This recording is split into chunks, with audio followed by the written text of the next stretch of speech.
So I don't think I'm recording you, I'm just recording me. Right. But I can send you my end. Perfect. Send you my end. Not, yes. Someday they'll make it possible. I was just talking on Star Trek episode with Sophia about how now that they're 900 years in the future or whatever, like they could use subspace communication to like do holographic improv shows or like, you know, normal theater or whatever. Yeah. But like, cause like Zoom shows are a bummer. Cause they don't have the physicality of being in the same room. I'm not sure a holographic show would be any better. There's something improv is so intensely physical. Yeah. Well, and part of the danger is that you'll run into each other. Oh, yeah, totally. Yeah. You'll hand each other. But also, like, you can't play a confrontational. Even if they have physical bodies, because in this new Star Trek they have programmable matter. Oh, I see. We're in a different realm then of. Yeah. Oh, speaking of holograms, I'm watching a show called School Spirits where one of the characters is a ghost, and they had this like quasi sex scene, but like they can't touch each other, and so it was like surprisingly horny. Like who knew like that not touching could be sexy. Yes, I can imagine the potency of not touching when you're when there's an image in the room. I never fully understood the concept of phone sex. Yeah, it didn't work for me. I like audio, and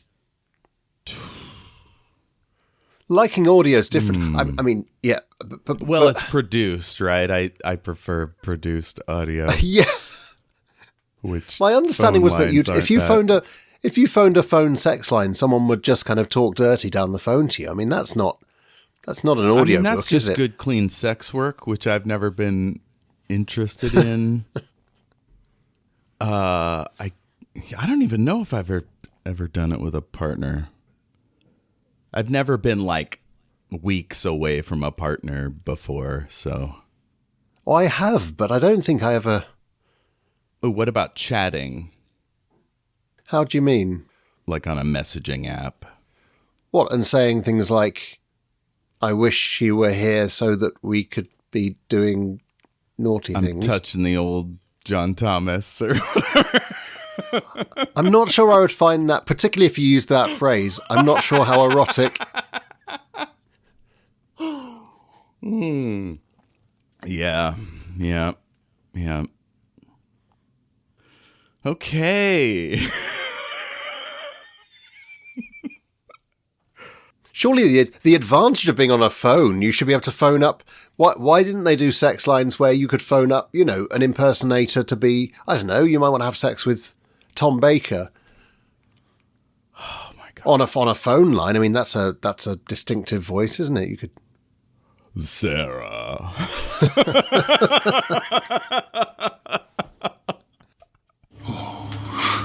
Sarah, don't you forget me.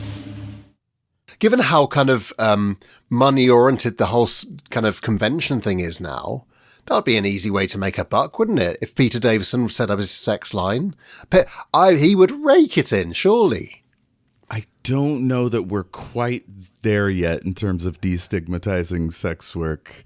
I don't know if 70-year-old. I don't know. Some of these are gonna. Some of the shameless behaviour they exhibit. I bet Sophie Aldred would do it at the drop of a hat. Or Fraser Hines. Fraser Hines would do anything. He'd love it. He's always at a convention. He'd be in his element. Birddoggin chicks. Allegedly. I don't know if he's married. I've been to 2 conventions now, so I'm I'm collecting data. Well, I might suggest it to maybe start with Sophie Aldred. She'd be a shoo-in. Except she's the worst voice actor of the bunch. She does a lot of it, though.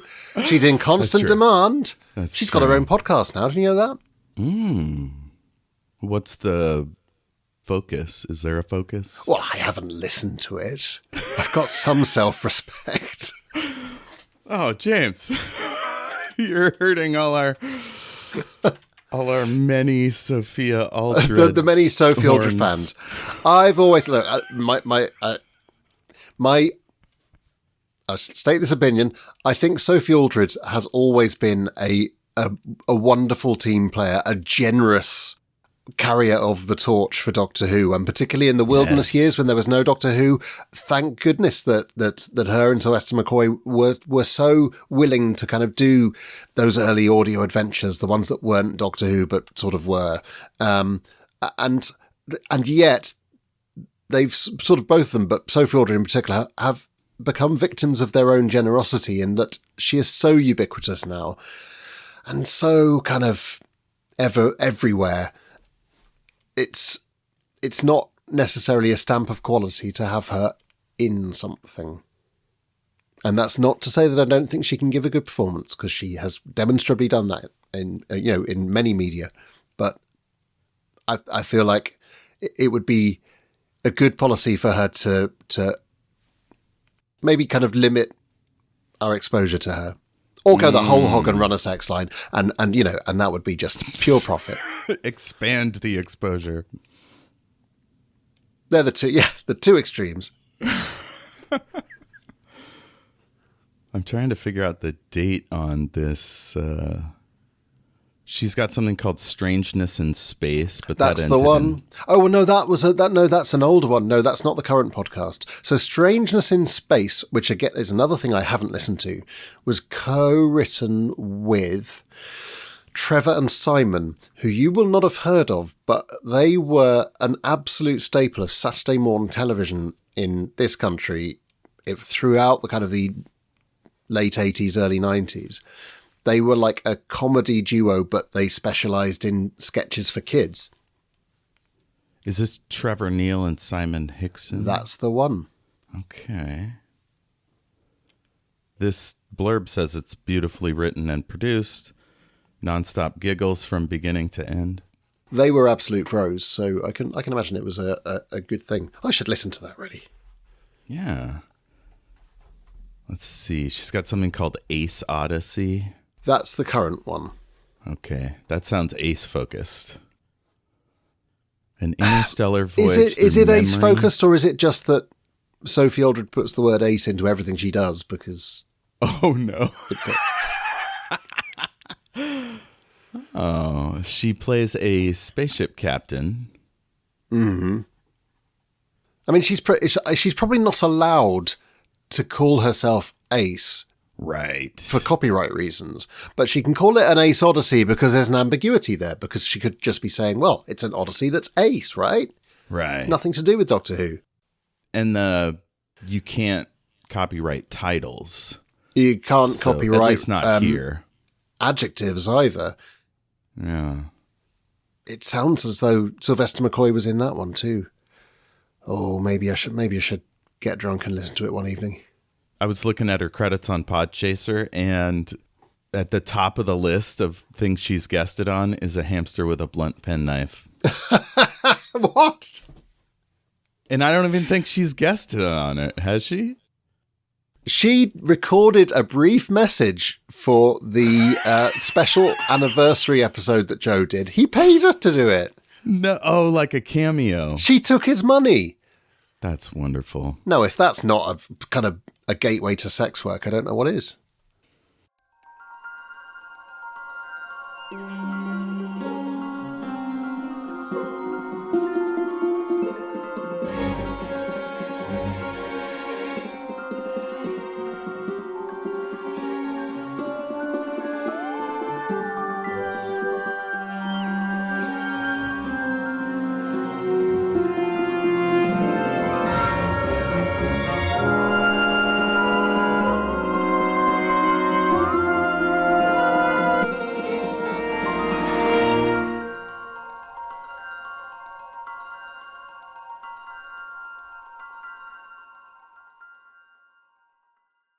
You're listening to The Great and Secret Knowledge, a speculative fiction podcast.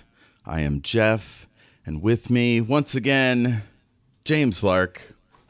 Hello. Hello, welcome back. James Lark from the other side of the pond.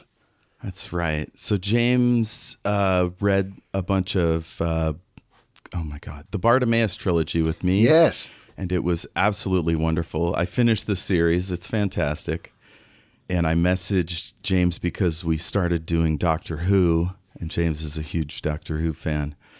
And so we agreed to do The Hand of Fear.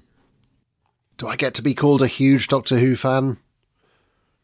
I'm not sure. I feel like there are degrees of hugeness. I mean, guesting on multiple podcasts, co-hosting on all those book episodes. I guess so. I always feel a little bit fraudulent because I'm quite often with people who live, breathe, and wear Doctor Who, and I just watch it. Like quite you a haven't lot. filled your office with merch or bought every when book. when I see what I mean, I've. Part of the issue is that I have a partner who enjoys the occasional episode, but won't let me have a Doctor Who room. That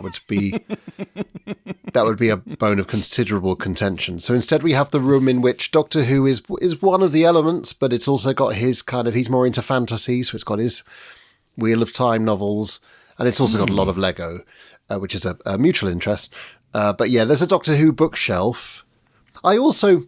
When I moved into this house last year, it's the first time I've ever owned a house myself. And yeah, you want to kind of make it yours and stamp your imprint on it. And there was part of me thinking, let's have it. It'd be amazing to have a Doctor Who room, because I've always had obviously a Doctor Who shelf, and in the rented properties.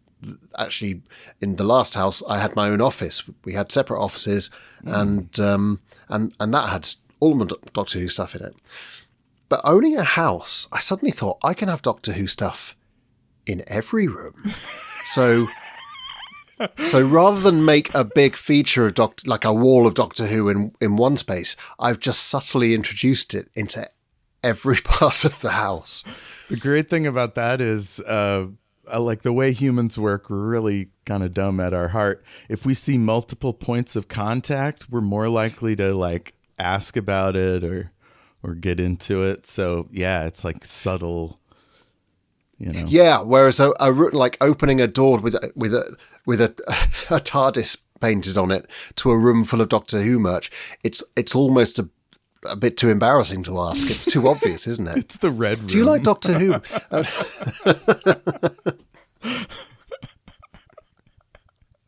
Just Doctor themed dildos hanging off the wall. Well,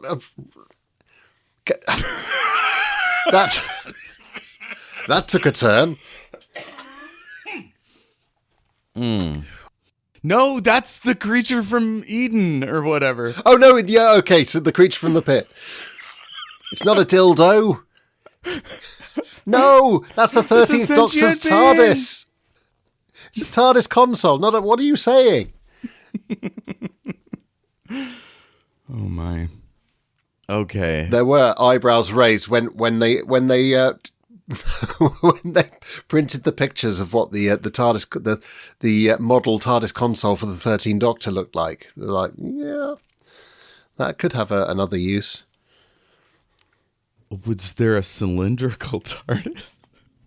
Well, no, just if you think about what Jodie Whittaker's TARDIS console looked like. Right, there was some curves and some absolutely, arcs. I would say shapes. Considerably more phallic than any TARDIS console preceding it.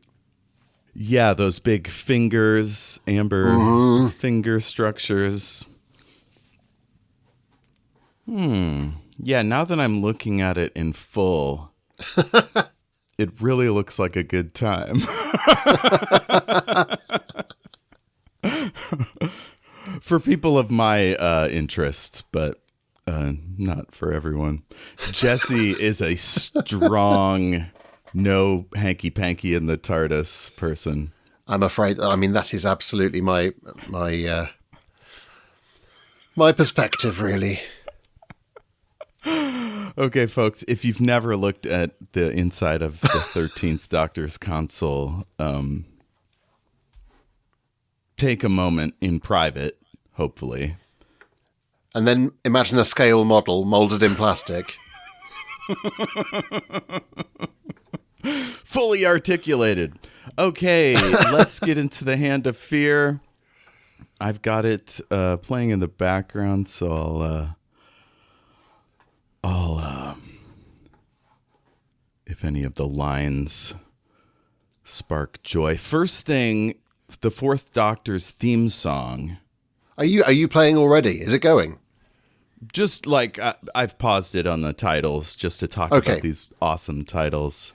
Let's do that.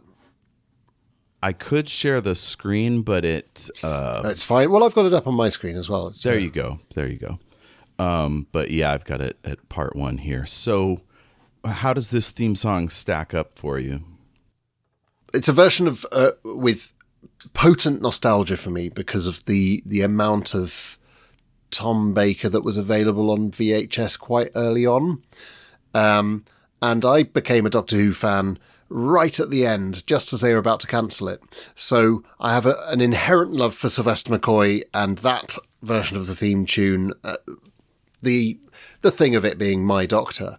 But actually, the funny thing is, I got to see 3 Doctor Who stories before it got cancelled. And I've related this before on other podcasts, but the irony was that my parents watched a thing called Coronation Street, which was a very popular soap opera, which the BBC rather unsubtly put Doctor Who up against, really by way of trying to kill it.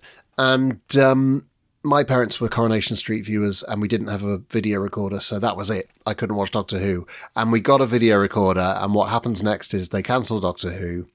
And then my parents stopped watching Coronation Street. So just like irony upon irony.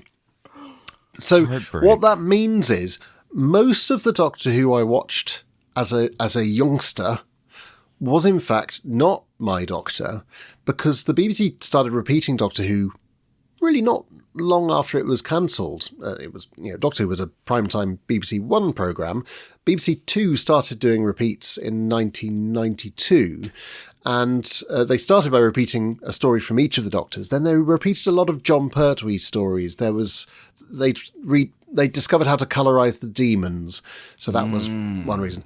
And at the same time, they were releasing these videos, and I think there was a sense that they went first of all for the easy wins, the Doctor Who that people most fondly remembered, which was Pertwee and Baker, really. So a lot of the stuff that people were buying on VHS, again, was Tom Baker, John Pertwee. So I saw way more 70s Doctor Who than 80s Doctor Who when I was in my early teens. And this theme was probably the one that I saw most often. Nice. And these titles are gorgeous. Like, there's a line through the middle, which gives it a sense of like like another planet's ocean or something. It's an amazing piece of art, actually, isn't it? And the most astonishing thing for me is that it looks so fluid. It looks like they're just filming, it's an effect they've filmed live, but it's not. It's been animated a frame at a time. It's a thing being moved one frame forwards, and all the elements of this. It looks so kind of, it's clean and simple, really, but it must have been a heck of a thing to conceive. Yeah, it gives me a sense of like passing through space and seeing nebulas like coast by. Very cool. So this one starts with a spaceship, sort of a Delta. What is that in Star Wars? An A-wing, I think. Oh, I'm not sure. We'll need some Star Wars fans in here. We got an icy planet with a dome. This is real sci-fi shit. So, it's not actually, the spaceship is not very good, is it?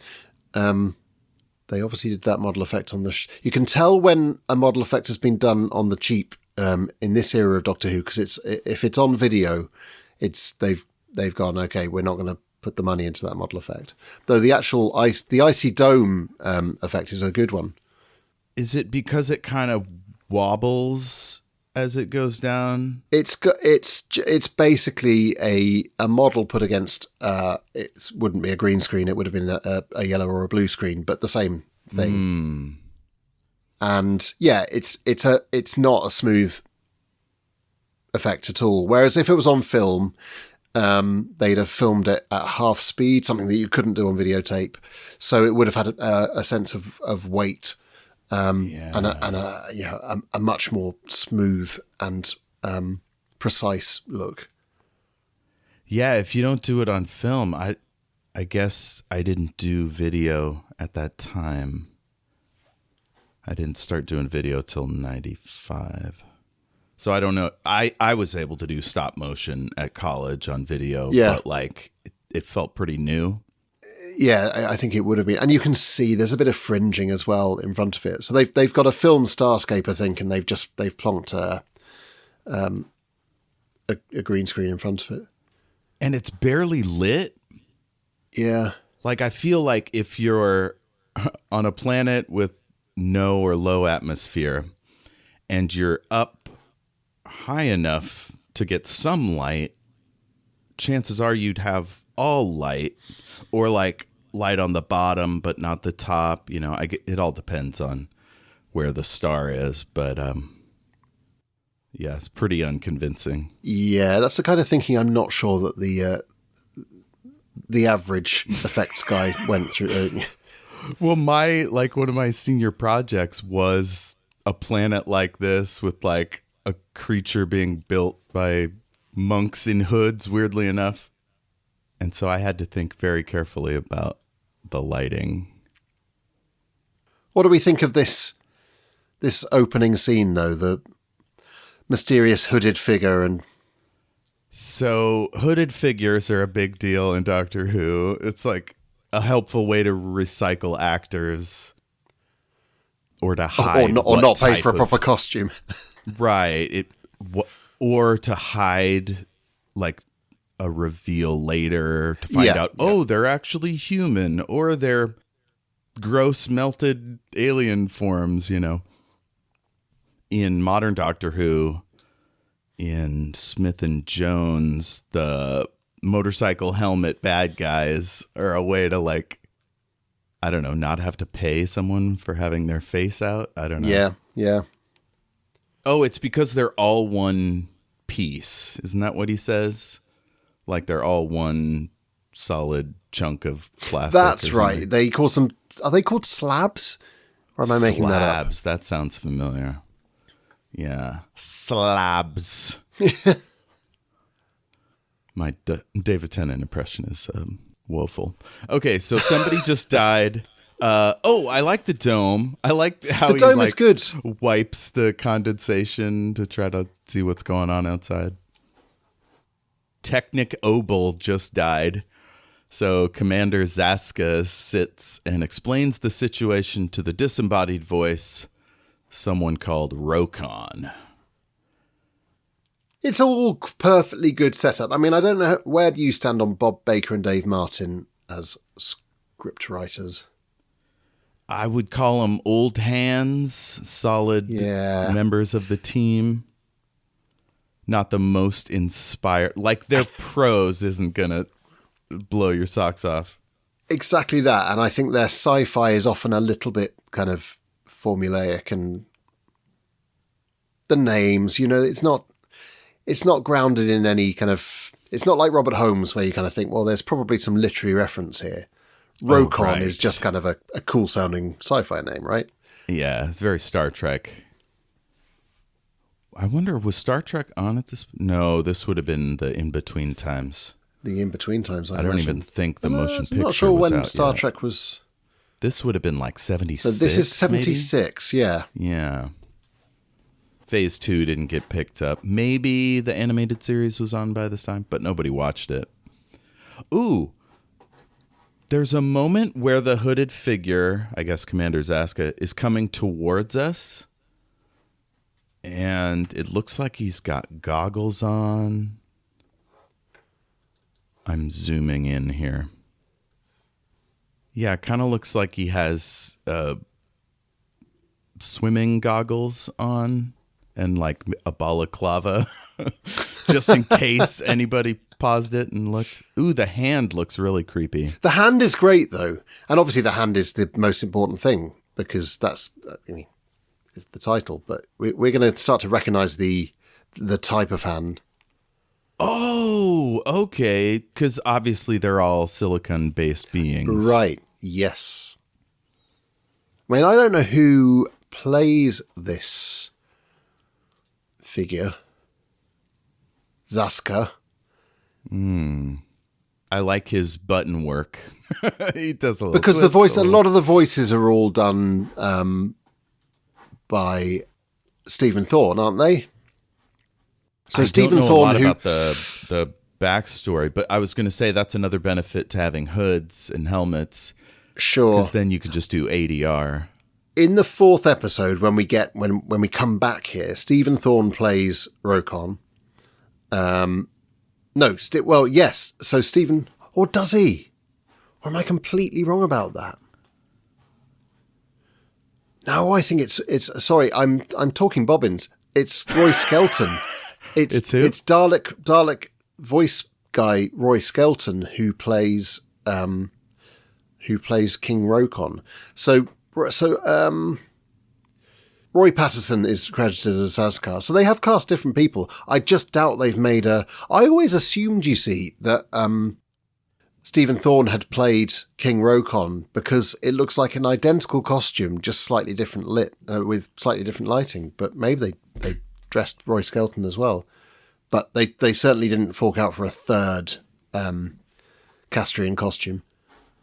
Oh, I could see them filming all of Rokon's parts and then painting him silver and then filming the that's what I thought had parts. happened. That's what I assumed had happened. Maybe Roy Skelton just does the voice. Although I could also see them having Rokon just sitting on the other side of a fake window so they can talk to each other. I love view screen stuff in sci-fi. So the obliteration module plans to kill the ship with Eldrad in it. Yeah. Some war is being lost. Rokon wants him to move up the timetable, I guess before everyone dies, and shoot down Eldrad. But because it's premature... Eldrad is a war criminal / dictator. This fanciful sci-fi stuff. What a strange move to send a war criminal into space and then Is that a strange move? I mean, I get wanting to get him away from your planet. That makes sense. But like, you could have just put a bomb on the ship. You don't need to use like a giant space laser. Except that we know that they're silicon life forms. So there's the risk if you blow them up, what we discover, of course, is if even a bit of it survives. Right. Okay. It's going to grow back into a full-blown Eldrad. So what they're trying to do is get him beyond all solar systems to fully make sure he's out of the system and then blow him up. But They can't do that because they're not going to survive for long enough. So they have to blow him up prematurely, which is how he ends up on Earth. Now, we never get an explanation about how he got all the way from there to Earth. Although he had 150 million years. No, actually, we don't know how long it took him to get from there. Yeah, I mean, this is in the distant past. Right. And I guess it's just implied that where they blow him up is, he's floating around in the area that the Earth eventually takes place. I love the idea that it already took him 100 million years to get to the Earth. So like he's floating through and the Earth just kind of arrives because everything orbits in the galaxy, right? Like, but or also it left the galaxy and took forever to get to our galaxy, that kind of thing. Yeah, I'm on shaky ground here.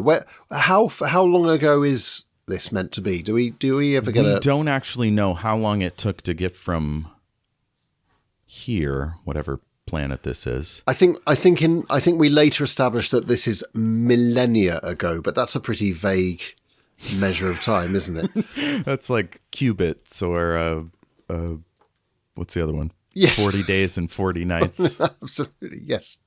I'm willing to suspend my disbelief and assume that we are at a kind of time before the Earth has formed. Yes. Yeah, and the Earth is 4 billion years old. So numbers that big, yeah, maybe a hand could go to another galaxy. Or it's a caretaker situation and it just passed through a rift. Or the Earth has formed and Eldrad lands there. And what's the reason the hand comes back to life again is contact with a human, right? The hand is able to okay, so it lands on a Earth before life has been formed. I mean, goodness, the number of things going on Earth before life formed on it. Somewhere the Doctor's there with Romana and Duggan. Is that where they go back to prehistory and just look and then go back into the TARDIS? And somewhere else on the other side of the planet, Adric is crashing in his spaceship. But yeah, the hand lands there and gets buried. It becomes part of the Earth's crust. I remembered the name of their planet. It's Castria. Castria, isn't it? Castria, yeah. Okay, so let's see. If they shoot now, Eldrad only has a 1 in 3 million chance of it not killing him completely. No wonder Eldrad is so convinced of his own supremacy.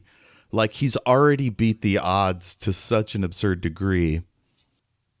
Also, this guy over-engineered his plans so much that they lasted hundreds of millions of years. We have no idea how many. Most planets, change somewhat over time, right? Yeah. Although maybe the planet is so fucked up at this point that, forces... if there aren't moving bodies crashing into it, like asteroids and things, then, or maybe if it has a moon like we do to sweep asteroids, maybe it could survive that 1 in 3 long. million chance. I don't know. It's a very low chance, isn't it? I don't know how they've worked that out. Oh, right. Yeah. I mean, how many of these have they done? Yeah. How many kings have they launched into space? It's you didn't clean up your backyard for 6 months. Obliteration.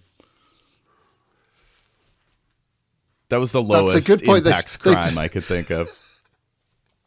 I think. Do you know what this is a little bit like, though? It's like the beginning of Superman. In that the planet is doomed and one person gets away. And they launch criminals into space. Oh, they launch criminals into space. They do, don't they? They launch Colonel Zod and yes, into that window thing. That would have been Superman 3? No, Superman. No. It's Superman 2, which is the one with Terrence Stamp, the Forbidden Zone, chewing the scenery. But they get launched at the start of Superman, don't they? I haven't seen Superman for such a long time. I know that his dad puts him in a pod and sends him away. Yeah, but before that, I'm because they made Superman and Superman 2 back to back. Oh, really? That is ambitious. Yeah, I mean, complex. This is not an area of expertise by any stretch, but Richard Donner, who directed the first one, was sacked halfway through the making of the second one. But they were sort of planned at the same time, I think, and to the extent that some of the original conception for Superman 2 was actually then used in Superman. You need to talk to someone who knows about this better than I do.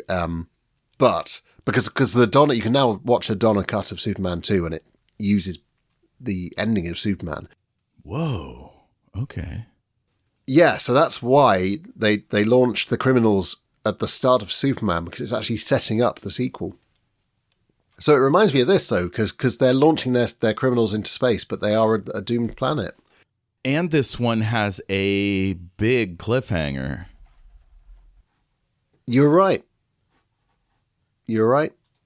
Interesting. Now, Superman and Superman 2 weren't out by this point, right? That was like 78. Well, Superman the movie is 78, so do we conclude that they watched The Hand of Fear and... Yes! Oh my God. I like to assume that...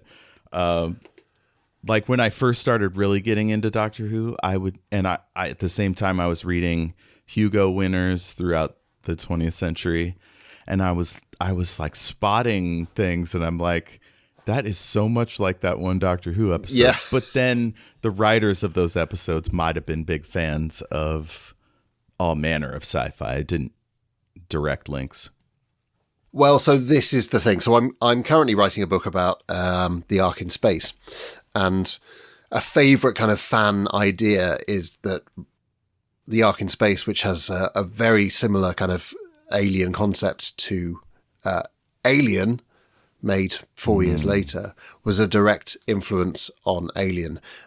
I think the more likely thing that happened is that the same thing that influenced the Ark in space also influenced Alien, rather than the two things that happened quite close to each other influencing. Like some kind of golden age story. I think there is as I say, I think I sound like an expert who's writing a book about this. I haven't actually got to this chapter yet, so this is why I'm Ridley a little bit Scott hazy. is British or English. Yeah, and actually the Alien script was written by writers who spent some time in the country, so it's not completely inconceivable that they were watching Doctor Who in 1975. But I still think more likely they'd read the same books. Right. Yeah. There is a kind of a pivotal sci-fi short story which has aliens laying their eggs inside humans and eating them from the outside. I mean, that's the concept, isn't it? Yeah. I love how much they sell how scary the Wirren are. Like when you make the Doctor so I don't know if powerful is the right word, but I guess powerful. When he's afraid of something, that shit is serious. Yeah.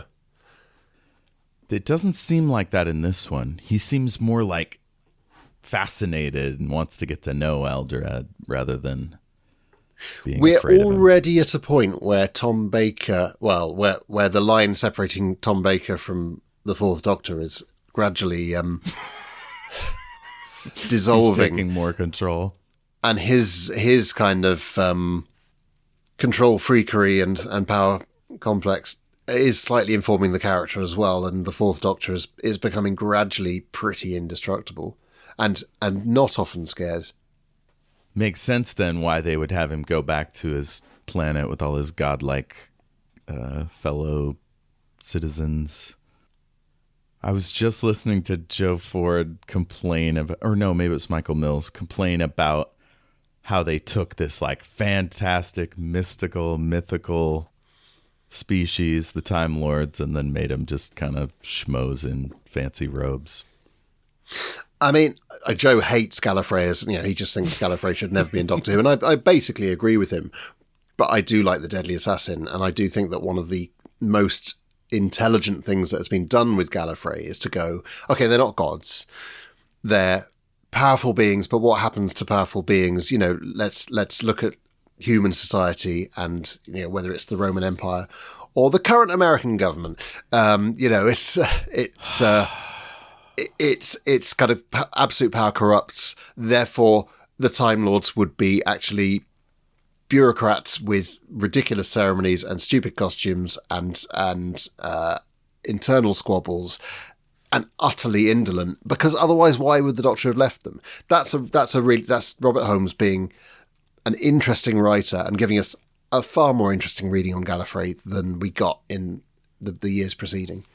I forgot that was Robert Holmes. What a damn genius that guy is. But we should never have gone back there, I think.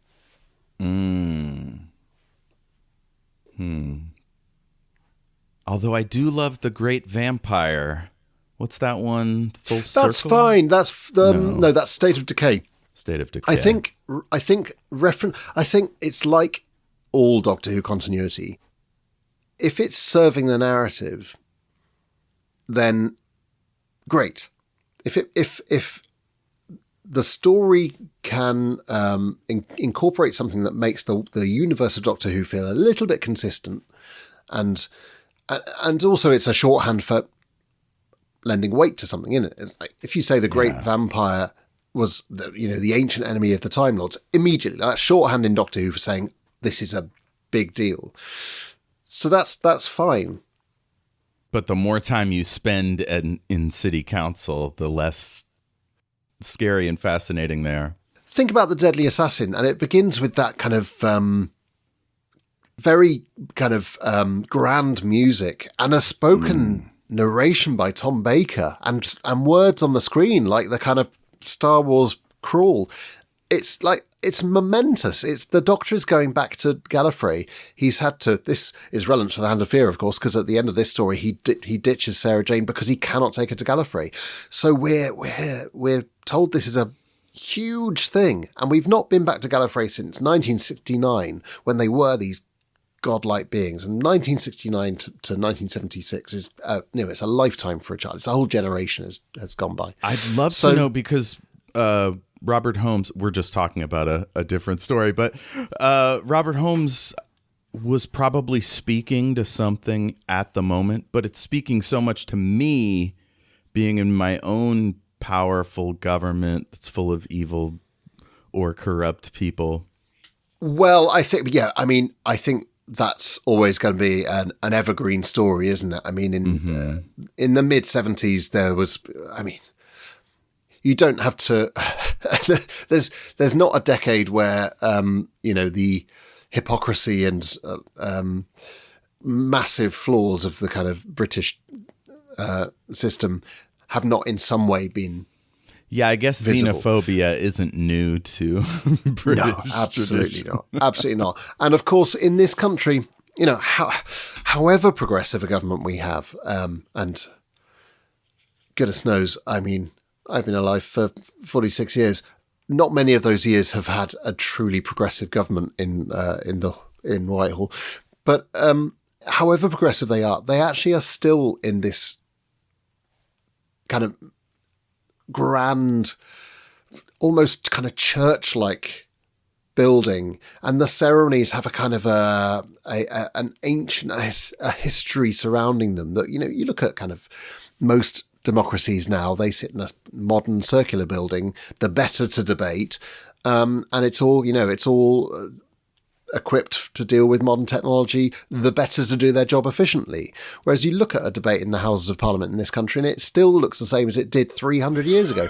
And they love that. I mean, that, unfortunately, that is one of the reasons why we get such twats in our government, is because there is a certain type of person who thinks that is the best thing ever, and that makes them really, really important to sit in these important leather seats and to face off in the same way that Pitt the Elder did. So so I think that in this country, even with successful and progressive governments, the veneer is so much more visible. It's why House of Cards is actually a much more successful series in its original form than it was when the US version was made, because you don't have the joke with House of Cards, the dark joke, is that these people are so well dressed and so polite and look so civilized because they live in this fairy tale castle, but they're doing the worst things. You don't get that in America because everything looks so much more modern, so you don't get that kind of veneer of sophistication quite so much.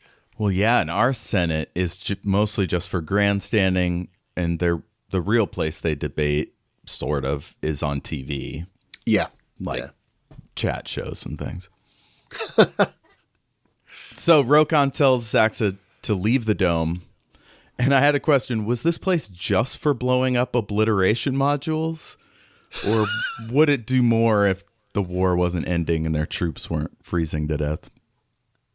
It's I don't know the answer to that, but they do talk about they're going beneath the surface, and I think what is implied is that Eldrad has made the surface of the planet uninhabitable. So What it was before, we don't know, but Let's it might have been a supermarket or something. Maybe it was for directing asteroids away from It could the have planet. could have been that. It could have been. It probably was an airport of some sort. What is it? Let's see. So next we're in a legit core. Oh wait, fantastic space visuals. I love the Pong style radar. But before that, you have got a decent explosion, right? Yeah, great explosion. So next we're in a real quarry, which is fun because Doctor Who's always in quarries. I've got a couple of things to say about that. There is something I think really impressively postmodern about this. It's quite sophisticated to land the TARDIS in a real quarry. I think they know exactly what they're doing. I think it's the sort of thing that Baker and Martin would have had a laugh about in the BBC canteen. Let's land the TARDIS in a real quarry. And the danger is something as prosaic as like they're just exploding a quarry. So it takes kind of two iconic images of Doctor Who, a quarry and an explosion. But it normalizes them. It puts them in contemporary Earth. It is just a quarry and they're doing a controlled explosion. And it makes that the danger. I think that's really clever. The other thing I'll say is that this is the last we're going to see of contemporary Earth for quite some time. Ooh. And it's really interesting to me that, I don't think this is a standout story from the era necessarily, though I know people, I think in Joe Ford's Strictly Come Hamster on this season, Hand of Fear won, which is interesting because it has a kind of comforting familiarity about it. And it is grounded in a way that an awful lot of what's going to follow in the years ahead are not. And he ditches his human companion. And what do we get next? We get a savage from a future race. We get a time lady. Then we get an Alzarian boy genius, a fairy tale princess from another planet. The next actual human companion we get is Tegan.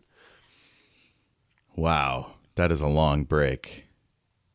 And Tegan also, in a weird way, like Perry, sort of has an alien quality because she's Australian.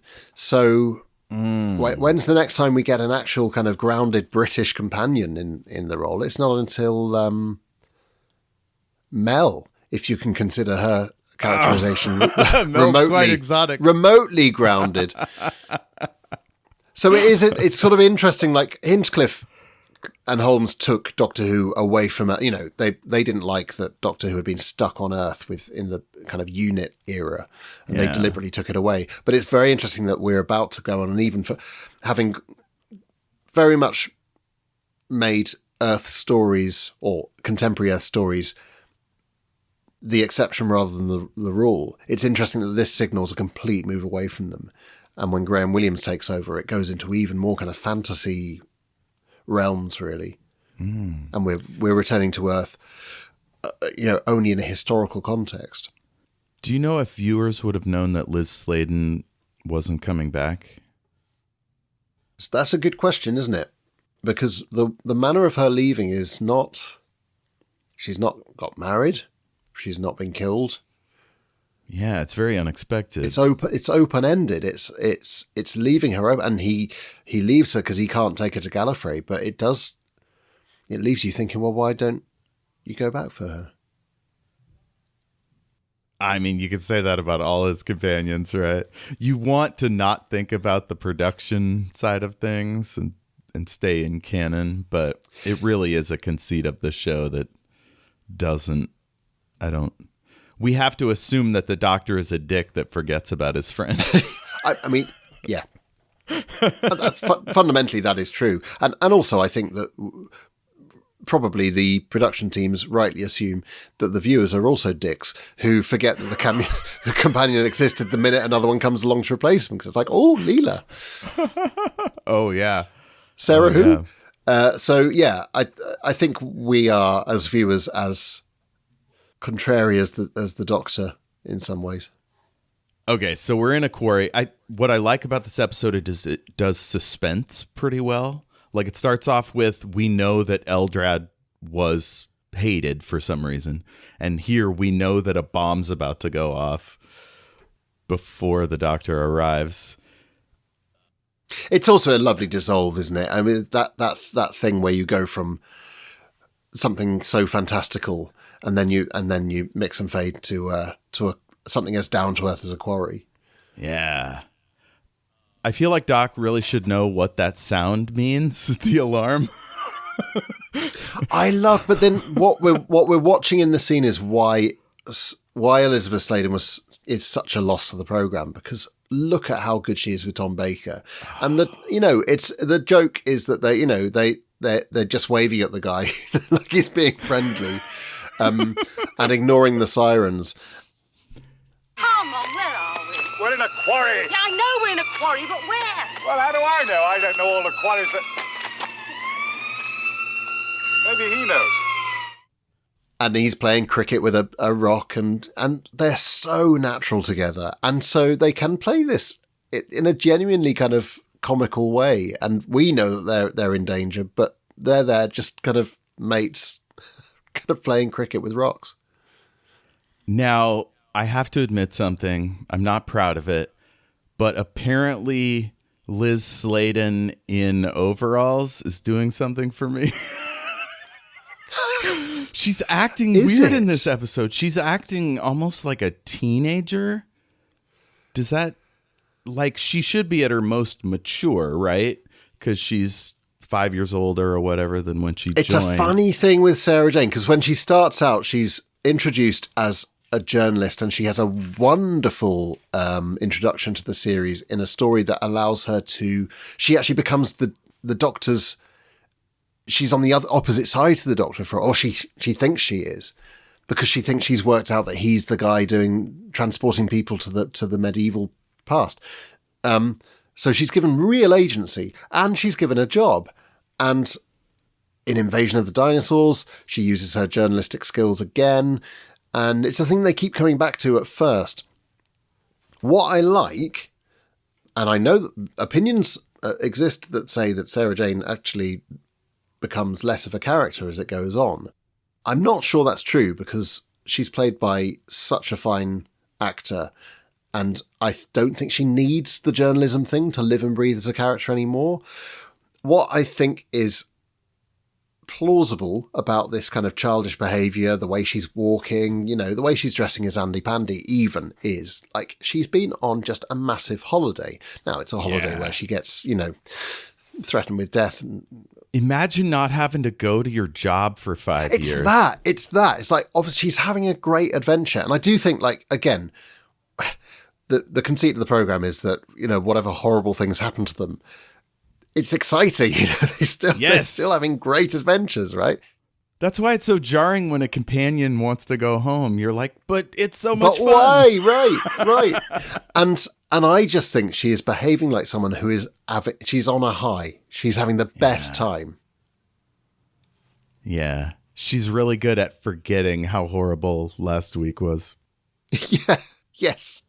So I feel like the miners should have, or quarry workers should have, a better safety setup than no mic, no. No mic, no. Maybe some walkie-talkies. I think probably it's fair to say in the 70s, the safety precautions would have been no mic, no. Things have changed. Thank God. So they get crushed by rocks. The Doctor's okay. Good explosion, isn't it? I don't want to sound heartless, and I'm thinking, oh, that's what the worker says about Sarah. And I'm like, then don't. The I don't blank, but construction is always suspect. Look, I don't want to sound heartless, but, well, I'm not taking responsibility. You had no right in here. Turns out she's trapped in a void next to a fake hand. She grabs it and makes her scream. Why do you say a fake hand? Say that? It's a handmade. It's not a fake hand at all. It's a real life rock. Not even in shot hand. Here at the beginning? Well, it's a hand made out of rock. But it's not like an actor just laying. Well, their no, it hand wouldn't on. be. It's because not, it's a moving silicon life form. yet. Interesting. So, my question was, do you think they ever thought of giving the Doctor like Vulcan level strength? Because sometimes it seems like he's really good at What, when Tom lifting Baker lifts things. the rock? Yeah, Certainly, yeah. By the time we get to Destiny of the Daleks, he lifts the rocks off the TARDIS just like with ease, with superhuman ease. So later, Sarah Jane's still in a coma. The Doctor notes that she has a serious muscular contraction in the hand and forearm. Basically, she's holding a fist, even though she's passed out. Is that because that's where she was holding onto the hand? It's the ring. She was holding onto the ring, which we find out Of course. at the end of a scene. That's right. That's right. So Doc leaves and goes to the pathology lab, and they meet a gentleman named something or other. Do you remember this guy's name? This beardless scientist? Yeah, is that Dr. Carter? Carter, yeah, that sounds right. So it turns out the hand is silicon based. The science guy is unconvinced, but the Doctor says it's not a hoax. And then we cut back to Sarah's room, and yeah, she's holding the ring. So she's holding this ring. She wakes up. She looks down at it. And then she snaps up out of bed. Back in the pathology lab, the Doctor says this is extraterrestrial in origin. Or he says something like, I'm investigating extraterrestrial possibilities. It was buried in dolomite from 150 million years ago. And the science guy is stunned. That's a swift conclusion to reach, isn't it? For the Doctor. Yeah.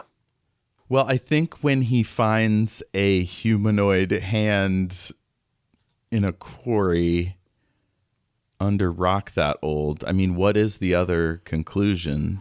I Did somebody suppose teleported so. into it? Yeah. I mean, the Doctor's not spent a long time in that quarry, has it? Yeah. It's fine. It's a shorthand. It's convenient that he's able to put such a specific explanation in at this point. It's probably not the first time the Doctor has jumped several steps and not shown his work. It's certainly not. Yeah.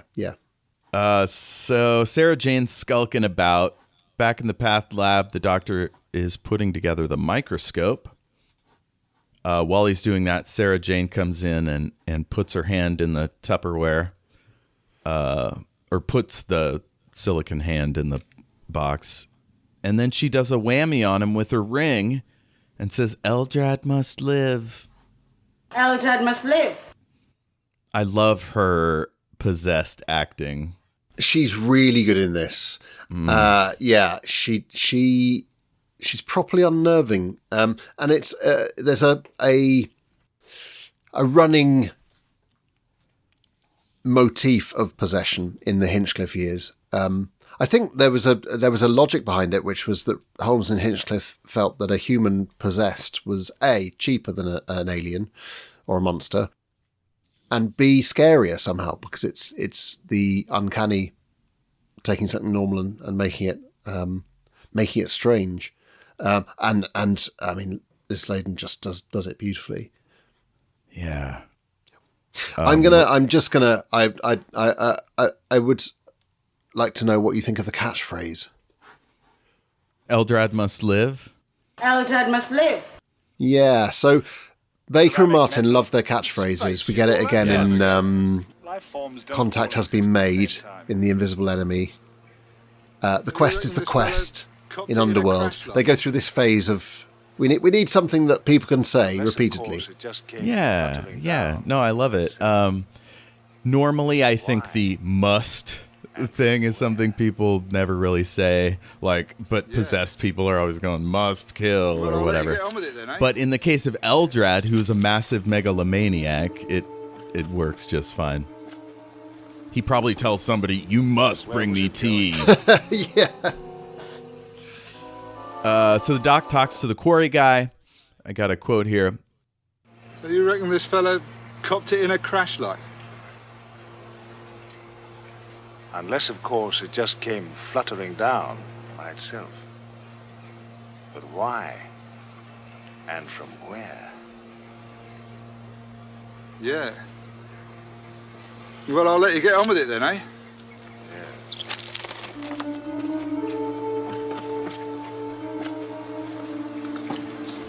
And where was it going? Have you chosen that as a sparkling example of great dialogue? I like that the doctor just says this wild shit and people like kind of roll their eyes. You reckon he copped it in a crash like? Yeah. As opposed to, really? Yeah. I mean, in real life, there's a whole lot more. What? What?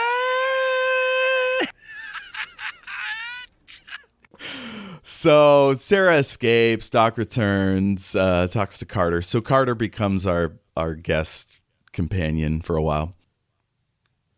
He's good, isn't he? I love him. He's played by Rex Robinson, who is in a fair amount of television in this era, and indeed many other Doctor Who stories, including he played Dr. Tyler in The Three Doctors, so another Bob Baker, Dave Martin script. And a very similar character, to be honest. Nice. So the doctor finds that the hand is sucking radiation out of everything. I don't know why he isn't just drying up all matter around him. Maybe he just likes certain types of radiation. So the doc is like, nearest nuclear reactor, let's go. And then he says, this hand is insatiable. That's the kind of line that Sophie Aldred could use on her sex line.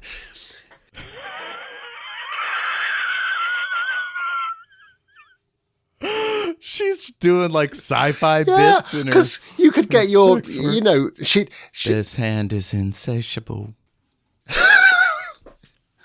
you not only get some erotic, sexy talk, you get your fan nods as well. Gives a whole new meaning to the term fan wank.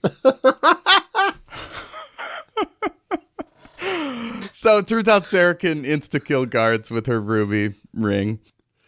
This film stuff is so good, isn't it? It's incredible. I love plants. Things like the shot of her in the that zoom into the mirror and it shows a lorry entering the complex. Yes. And then it zooms in and we see her. And then we get the sort of the close-up footage, the tracking shot of her walking very close up on her face. It's really, it's bravura film work. Yeah. From Lenny Mayne, who's a kind of reliable, but I wouldn't necessarily describe him as a spectacular director all of the time. But I think this film stuff is really classy. Yeah. He would have been in his 40s at this time. Oh, he did Doomwatch. Yeah. Cool. Yeah. Okay. Did he do any other Who? He did, yeah, but he's best known for directing the Curse of Peladon as one of his. I think, a few Pertwees. So yeah, season 9, season 10, The Three Doctors. Which is not. I mean, The Three Doctors is not a well-directed story. I mean, it's So clearly he improved, or having a better script helped him probably. Maybe, I don't know. I feel like they've really scored a coup getting to film not only around but inside a nuclear power station. Yeah. I mean, it gives the thing a heck of a sense of scale. So yeah, we like the reflective surfaces. The zoom, it's not only a zoom into the mirror, the stop sign comes up into frame. Yeah, it's a really well choreographed shot. Elegant. Yeah, and what it does is it serves to make her very small in the shot, especially when she goes through the plant and she's just this tiny little figure walking through with a Tupperware. She knocks out that guard. I noticed that she's not killing anyone, which is confusing because Eldrad's such a huge dick. Maybe he just can't be bothered. Yeah. They do get up afterwards, don't they? Yeah. They make a point of showing us that. I don't know if that's for the TV censors or if it just Eldrad doesn't kill unless he has to. Or, you want a scientific reason, Eldrad is using this radiation to revive himself, so can't just... It's a Dominator situation. Power is limited. Power is limited, so... Okay. Do you know how Elizabeth Sladen approaches the guard with the finger in her mouth? You know, she's doing it partly to hide the fact that she's got the ring Another on. example of where I'm like, Sarah, don't do this to me. Well, because we never see Sarah Jane use sex as a weapon, but Eldrad will. But it's kind of childish. Again, it's like it's the sinister side of the naive acting she was doing earlier. Yeah. She's taken the kind of Andy-pandy, slightly kind of childlike thing and turned it nasty, which is a great decision. I bet it confused a lot of dads at the time. So it was a different time. It was a different time. Yeah. So this music I wrote is so simple and sparse. Did you notice that as she's walking through the plant? Yeah. So the interesting thing, we're into the era of Dudley Simpson is now the house composer. He's the only guy writing music for Doctor Who. And it's the first season where that is the case, because in the previous 2 seasons we had scores by Geoffrey Bergen, 2 brilliant scores by Geoffrey Bergen, as well as I would say, less successful score in Revenge of the Cybermen, which this is another thing I disagree with Joe Ford about. It's Kerry Blyton's music, which is always an acquired taste. I like his score for the Silurians. I think his score for Death to the Daleks is pants. And I think his score for Revenge of the Cybermen is also pants. And you could see why Philip Hinchcliffe was going, look, I think Dudley Simpson is our guy. Like, you know, it's a reliable score. But the more Simpson does it, I think the more, not generic. He has he finds different ways of writing for different things. You know, there are some distinctive scores to come. But we're in the era of the Dudley Simpson sound, and it's usually quite a big, bolshy sound. It's very brassy, and it's often very present. He tends to go for music rather than no music. A sort of Murray Gold situation. It's a Murray Gold approach. It's like more is more. But when he pulls it back like this, and he's really going for the synth sounds in this one. He worked closely with the Radiophonic Workshop. By this stage, they had a very expensive and massive synthesizer, which Dudley Simpson was obsessed with. He thought it was brilliant, but it did. You know, you had to program a note at a time. It wasn't a quick way of doing music. And I think it's really interesting that in this story, he's sort of realized the virtue in not doing too much, letting the silence speak as well. I don't know why that would be the case with this story in particular. So the doc arrives, the guard wakes up, Sarah's down at the core, and the alarm is blaring, and she opens up the Tupperware, and lo and behold, there's a hand moving. I love this effect. It's the simplest possible thing. I believe it's a person coming up out of the bottom of the box and then using the hands like fake arm attachment to obscure the puckering that's happening under it. I think that's absolutely right. What's clever is they do it a few different ways. And also they sell the illusion by having the actual just disembodied static hand prop first. So it's introduced as a hand. And it's moved around. And in episode 2, they have different ways of achieving this effect, and sometimes it's a blue screen where they've clearly kind of got someone wearing the hand and then wearing kind of blue so that it can move around. But this is a box with a hole in it, isn't it? Yeah. Yeah, it's more clear in a later episode where you can see just a tiny bit of a gap where clearly they had to split the plastic so it would fold under. But nobody watching it at the time would have clocked that, I can't imagine. I'll tell you a thing that occurred to me last time I watched this for the first time. Because I've tended to consider the Hand of Fear about as lightweight as it gets in this season of Doctor Who. And it's got, there's some big hitters to come. The Deadly Assassin, Robots of Death, Talons of Weng Chiang. Is Mandragora less heavy? I don't think it's particularly beloved, but to my mind, Mandragora has got a very rich atmosphere because of the setting. And it's more horror front and center, isn't it? Yeah. It's got the death cult, and it's got the human sacrifice, and it's got the kind of shrieking people collapsing to the floor in the final scene. Yeah, I guess the Red Death kind of vibe is not very light. I've always felt the Hand of Fear a little bit kind of not very typical of this era. However, did you watch Chernobyl?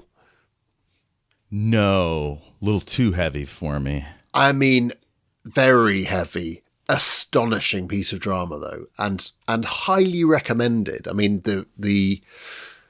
it's harrowing in places, but it's also fascinating, and it's really good on how kind of self-defeating the whole Soviet attitude was, and how the kind of the fear of being able to kind of speak out, the fear of being an expert.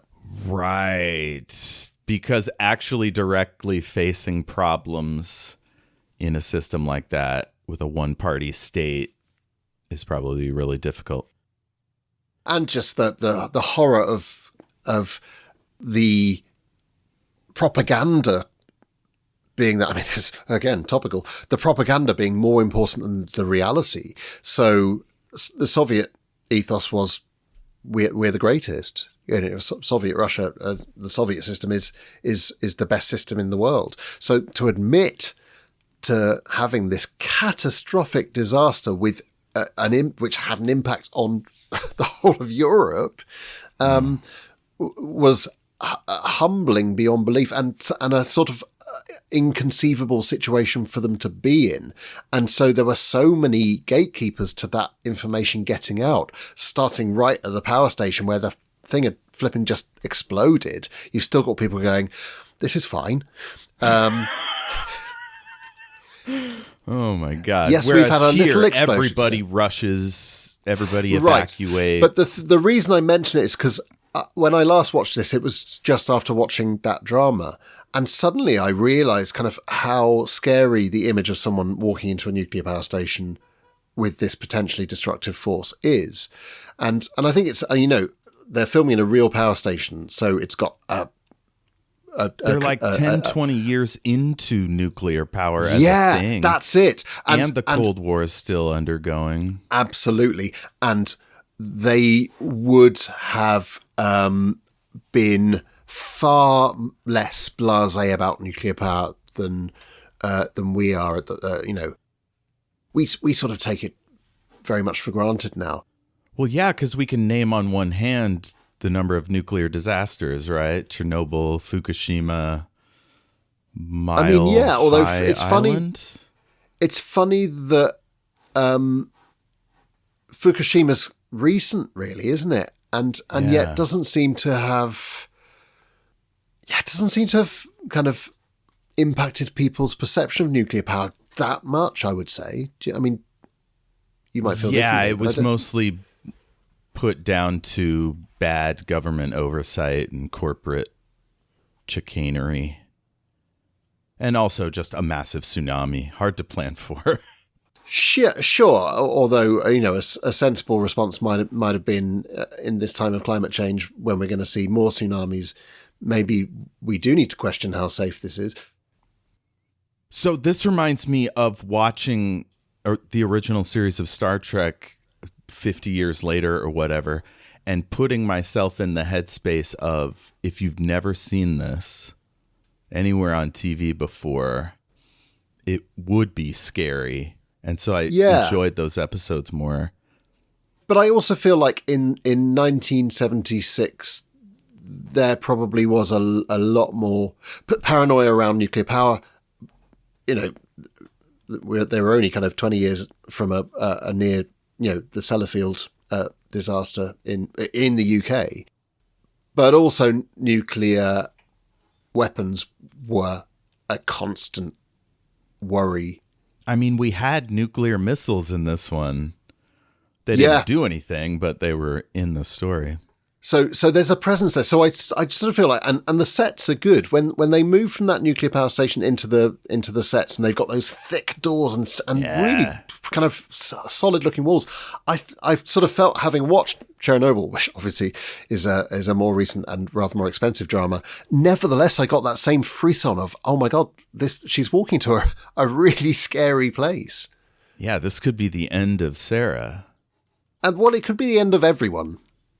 Well, yeah, everyone within 2 miles or whatever. So weirdly, in spite of being surrounded by, Gallifrey and the Red Death, this has got a kind of a tangible, threat in a way that I don't think anything else in this era does have. Parents would have had to explain it to their kids, answer uncomfortable questions. Yeah. All right, moving on to episode 2. Up in CIC, they're dealing with the alarm. The director's ticked off. Doc and Carter show up, and they're all hiding and shit. They don't even bother to go through channels. What did I say here? Wow, that thing looks good. I was probably talking about the big heavy door, or maybe the hand. They're good sets. So the director gets on the mic and fills in the crew. She's locked herself in the outer chamber of the reactor core. Director thinks she might be a terrorist, so they're doing an emergency shutdown.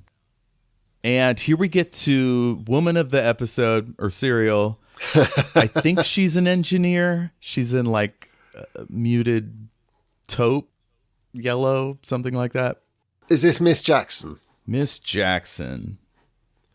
Well, in the original script, she was a man without a name.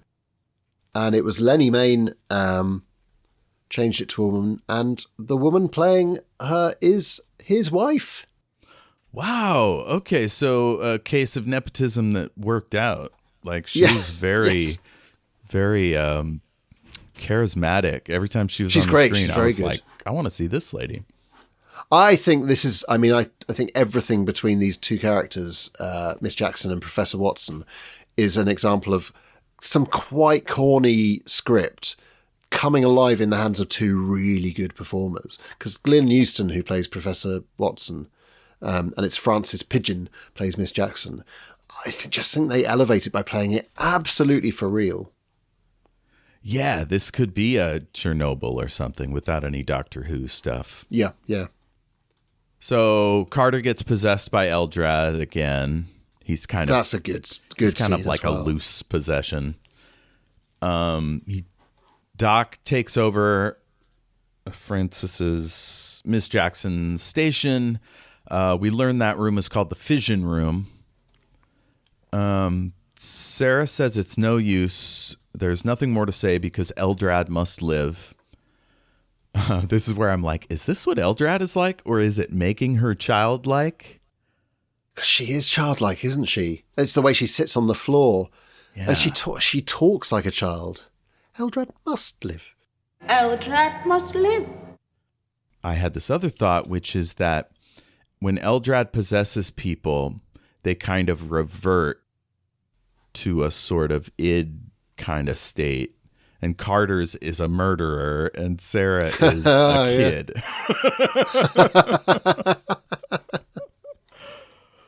So Sarah turns off the camera, hand starts moving, and Sarah has this really weird twitchy smile.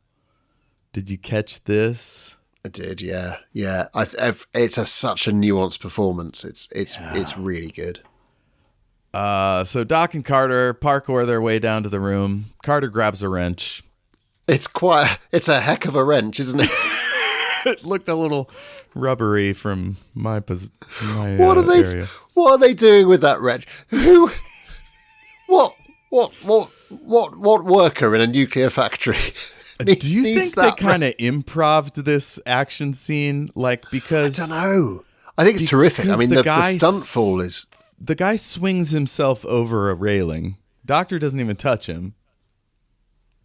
It's an amazing fall, and again, Lenny May captures this really well. It's a beautiful angle. We don't often get a stunt fall that close up. So look, he swings one way, then swings back, falls over. We get the long shot, but then we get we get him falling past the camera. It's really nasty. Yeah. These I feel like there's quicker cuts than I'm used to. I don't know if that fits with the era, but it seems faster than other serials. Kind of cross-cutting back and forth. It's really dynamic. Sarah starts turning the wheel. I don't know what function that wheel has. Yeah. She gets frustrated, and then she starts to fire at the door with her ruby thing.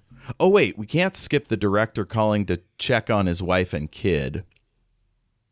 So that is an example of a scene which I just think it could be so twee. Yeah, no, this guy does a great but he job. Really sells it. It's really moving, I think. I just caught Carter's fall, and even his death laying looked realistic. Like he gets the arms and legs aren't supposed to do that kind of thing. But yeah, director calling, is it Professor Watson? Is that the director of the nuclear plant? Yeah, Professor Watson is the director of the plant. Gotcha. Yeah, calling his wife and kid. Yeah, he's so gentle with them. It's such a British stiff upper lip kind of. Like if I called somebody I loved right before I'm about to die, I might be like, yeah, I don't think I'm going to get out of this one. Yeah. But I also think it, not only is it a lovely little moment, but also it makes us care about that character because we no longer just see him as the director of this thing. We see him as a father and a husband. So when we get to the cliffhanger of part which is the cliffhanger where it all does kind of explode. It's the end of part 2, isn't it? Let's see. Director orders evac. Driscoll opens fancy door. Sarah and Doc hide on the floor. Yeah, CIC blows up or whatever they call it. I mean, so Glyn Houston gets the cliffhanger. I mean, it's not just about him because it's about whatever the hell is going on with this hand, and we've got the creepy image of the other guy. What's his name? Driscoll walking into the nuclear reactor. That's a scary image. Yes. And so the cliffhanger is about a growing threat, but the final shot is of Professor Watson lying on the floor, things exploding around him. And I think that it has an emotional weight because we know that he's got a wife at home and his daughter, what is it? Is it Judith? Did something good at school? Your teacher must have been very pleased with you. Little moments like that. I think, I wonder. Yeah, I wonder if that's Bob Baker and Dave Martin or whether Robert Holmes wrote that bit. Oh, yeah. Who knows? Is he the script editor? Yeah. Okay. A couple of quotes here.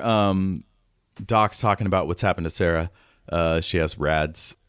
She was exposed to enough direct I know radiation. enough to kill a school of whales, but there she is, unscathed. It's not only living, it's regenerating. I believe Eldrad turns into a Lady Eldrad in this one. In the is in that the next episode one? 3. Yeah. Okay. Let's see. So he's asking Sarah, tell me about Eldrad. We have seen the light of Castria.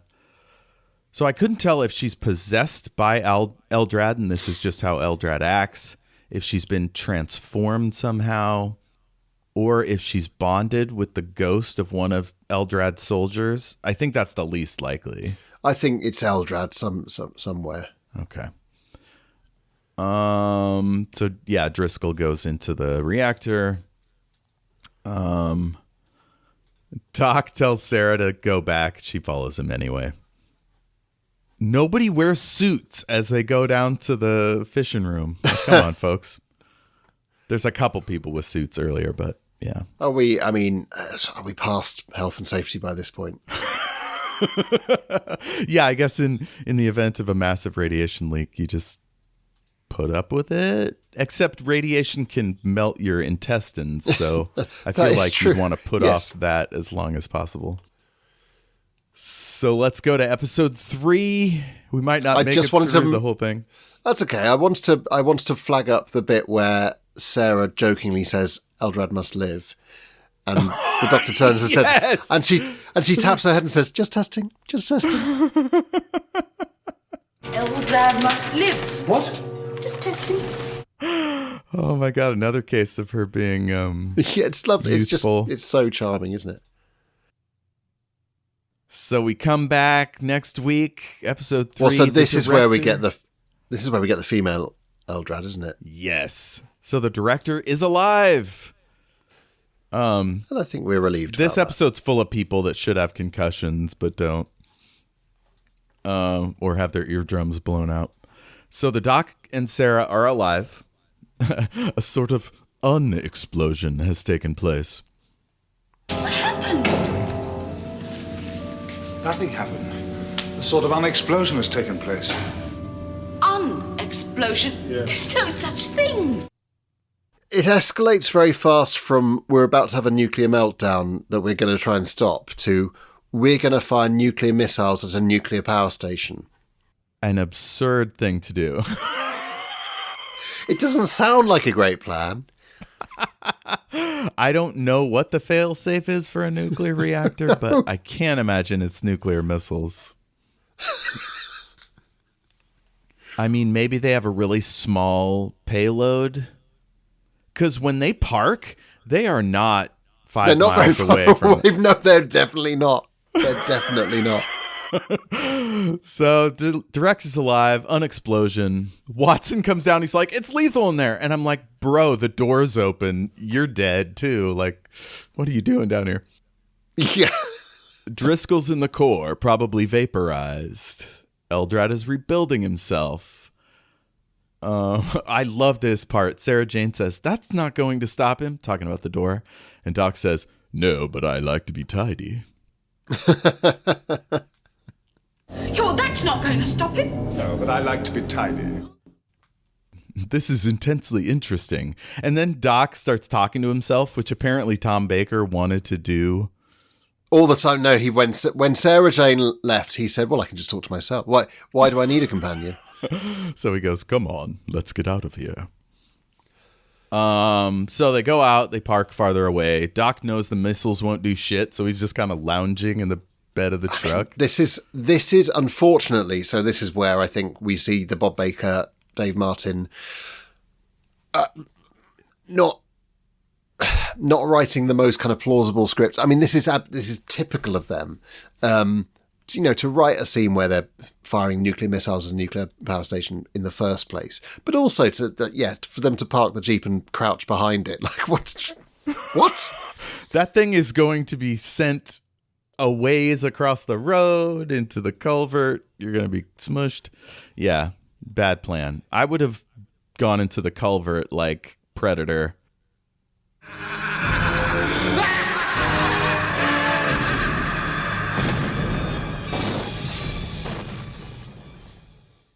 I think I would have rewritten this scene altogether. But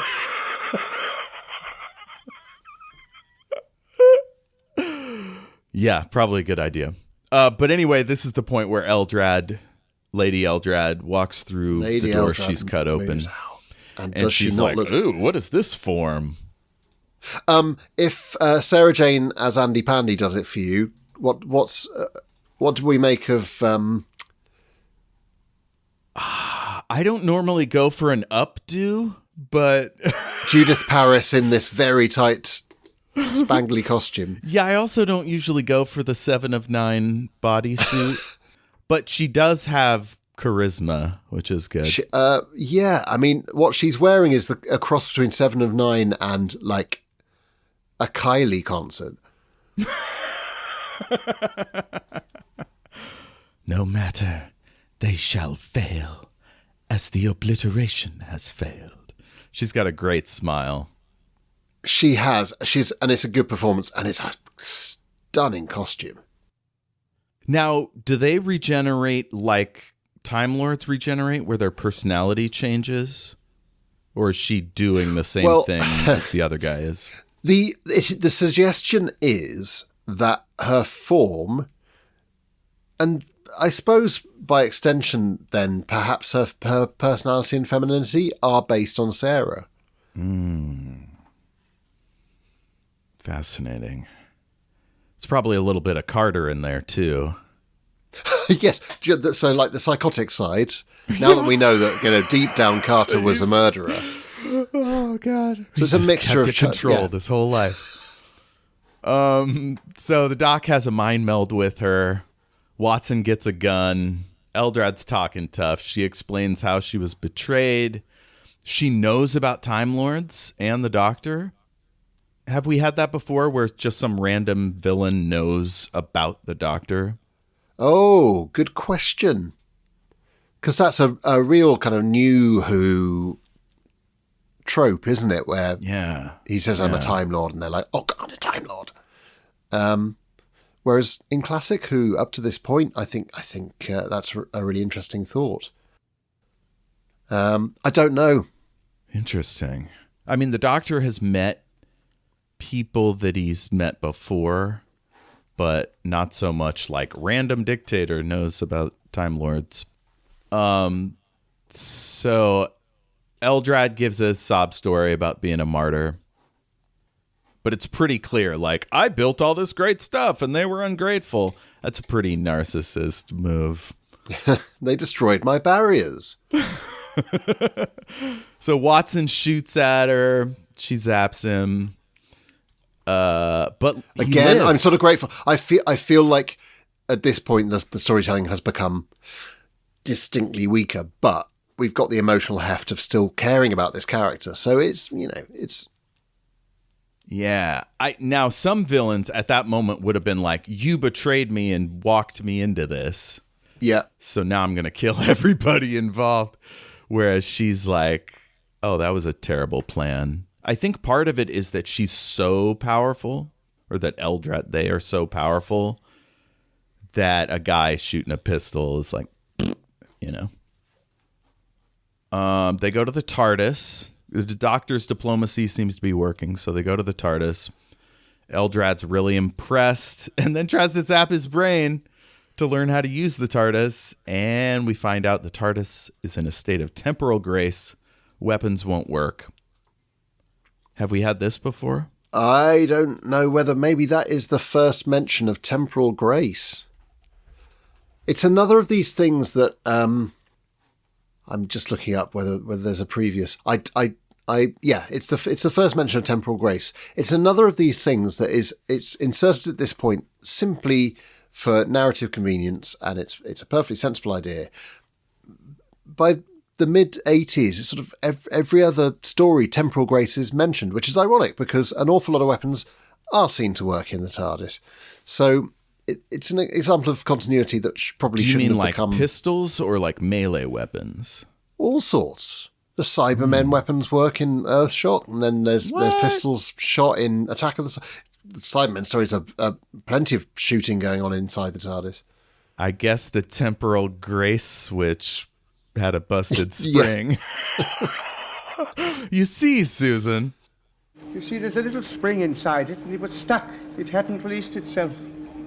But why didn't the fault locator tell us? Well, the switch hadn't broken down. Therefore, the fault locator couldn't give us any recognition. You see, let me give you a demonstration. Now, look, when I put my thumb on there... Let's see. Eldrad can't stop being dictatory. She says, "You will have to trust me, Doctor." Do you like the secondary console room of this era? It feels a little small and dinky. Like from the books, we learn that a TARDIS is supposed to be controlled by 6 Time Lords. So the idea of this thing being this small is a little... The console is the biggest disappointment in the set, isn't it? Because it looks more like a little writing desk. It's like a tea table. But isn't it the temporary backup because something happened to the primary? They call it the secondary console room. It's a definite... I mean, it's a stylistic choice to make the series more gothic. It's like the battle bridge of the Enterprise D. It's the same aesthetic, really, isn't it? So it needs fewer employees to operate it. But also, I like the idea of the TARDIS being polished. I mean, if you think about how, let's be frank, crap the TARDIS looks in for much of the 70s, because it's, unlike the 60s, it's squeezed into the corner of the studio. It's always overlit. It's grubby. It's not been, they get the console and the walls out of storage every time, and that it's cracked and dented and dirty and bits have fallen off. I just think here we've got a set that is low light, kind of timeless. I think it's a classy idea. It's doesn't quite come off, but this is where the 1996 TARDIS absolutely comes from. Yes. Oh, I love that. That TARDIS is great. Let's see. So she says there will be survivors leading miserable existences in the thermal caves deep underground. Doc's like, nothing functions. And Eldrad is like, haha, you didn't think I'd leave it so it's not rigged for my pleasure.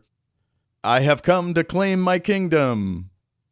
And then someone hits her with this fucking aquarium arrow, I called it. It's like a clear tube full of blue juice.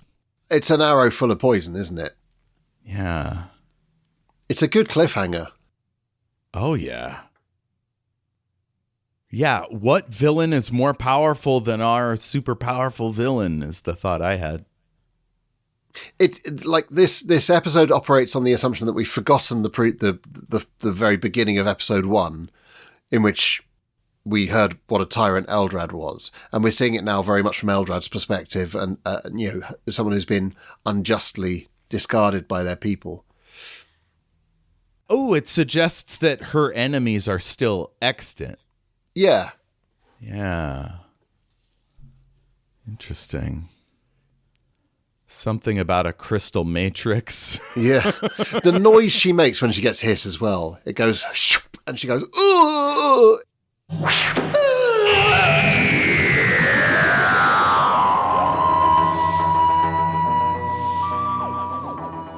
It's proper nasty, isn't it? Yeah. Would you call that a camp death or a... No, I wouldn't. No, it's like she's been properly kind of hit by an arrow.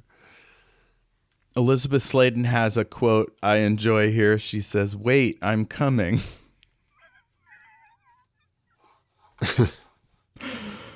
Apologies to the listener for my rampant horniness. It turns out these are traps. I hope you're keeping a list. No, we'll just post. We'll post the list to Sophie Aldred.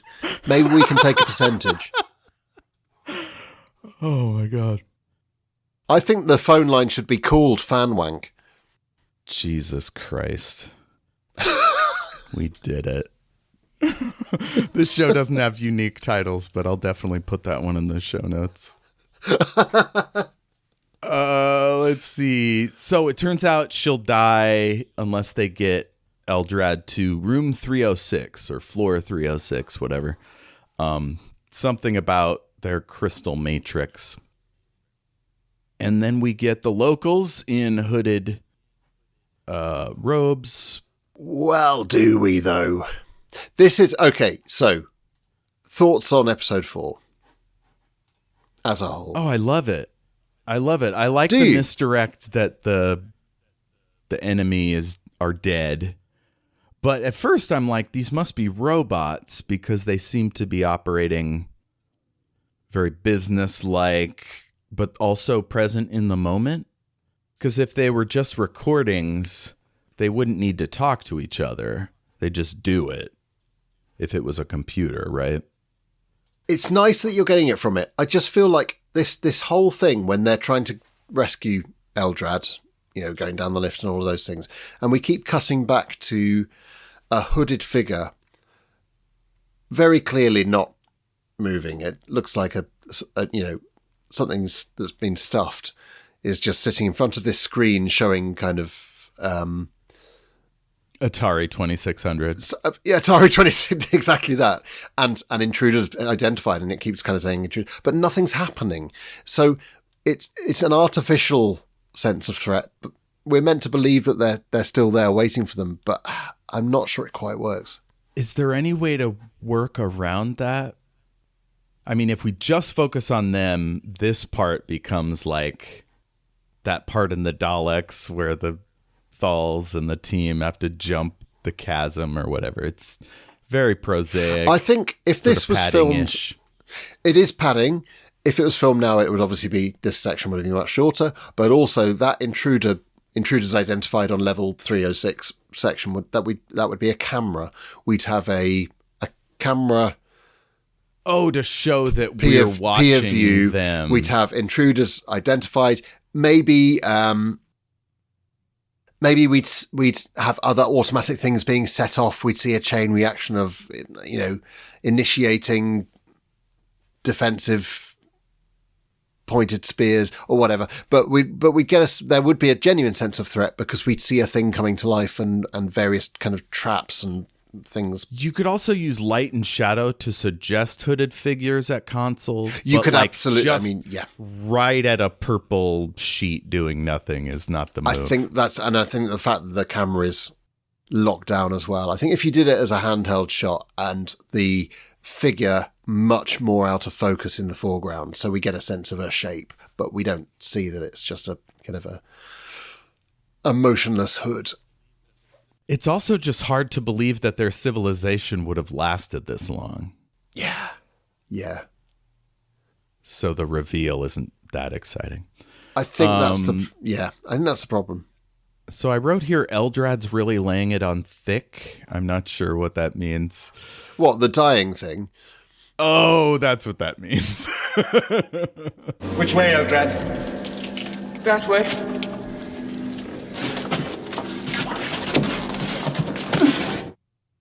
The doctor starts carrying her, and we've heard that she's heavy, so this is like he's kind of showing off his strength.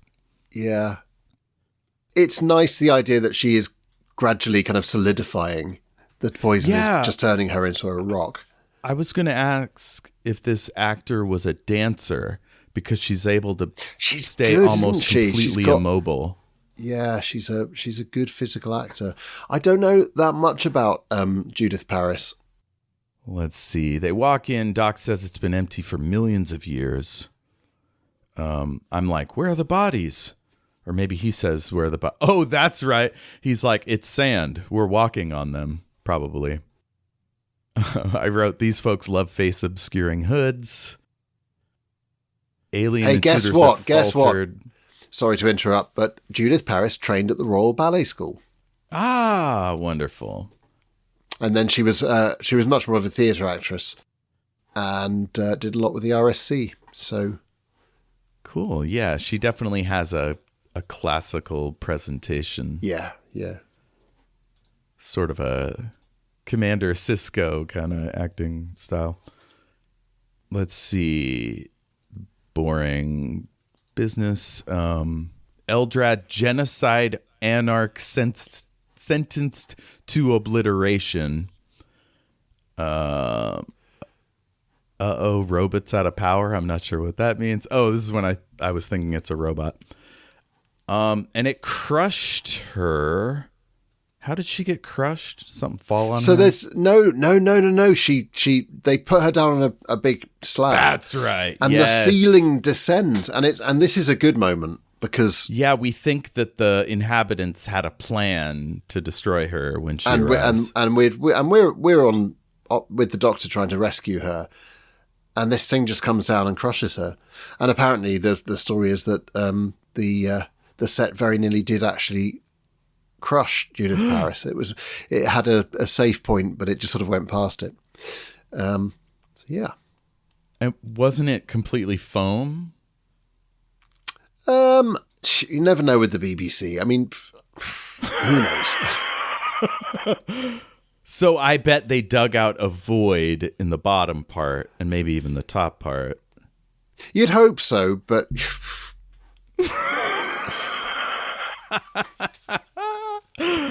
I love it. That would have been funny if, as it smushed, like sand just shot out of the sides. Like oil spilled down the sides. So big boy Eldrad pops out of the wall. At last. Doctor? Sarah? It is I, Eldrad. Eldrad? He starts bickering with Rokon, who's on the view screen. Now, do you see what I mean about Rokon and Eldrad look like they're in the same costume? I gotta advance it a little bit here. I mean, Rokon is clearly pre-recorded and on a blue screen. Ooh, yeah, they just tilted the hat a little farther forward, maybe. And wrapped a cloak around him. But who knows? It's credited to a different actor. I always assumed that it was Stephen Thorne playing both roles. Interesting.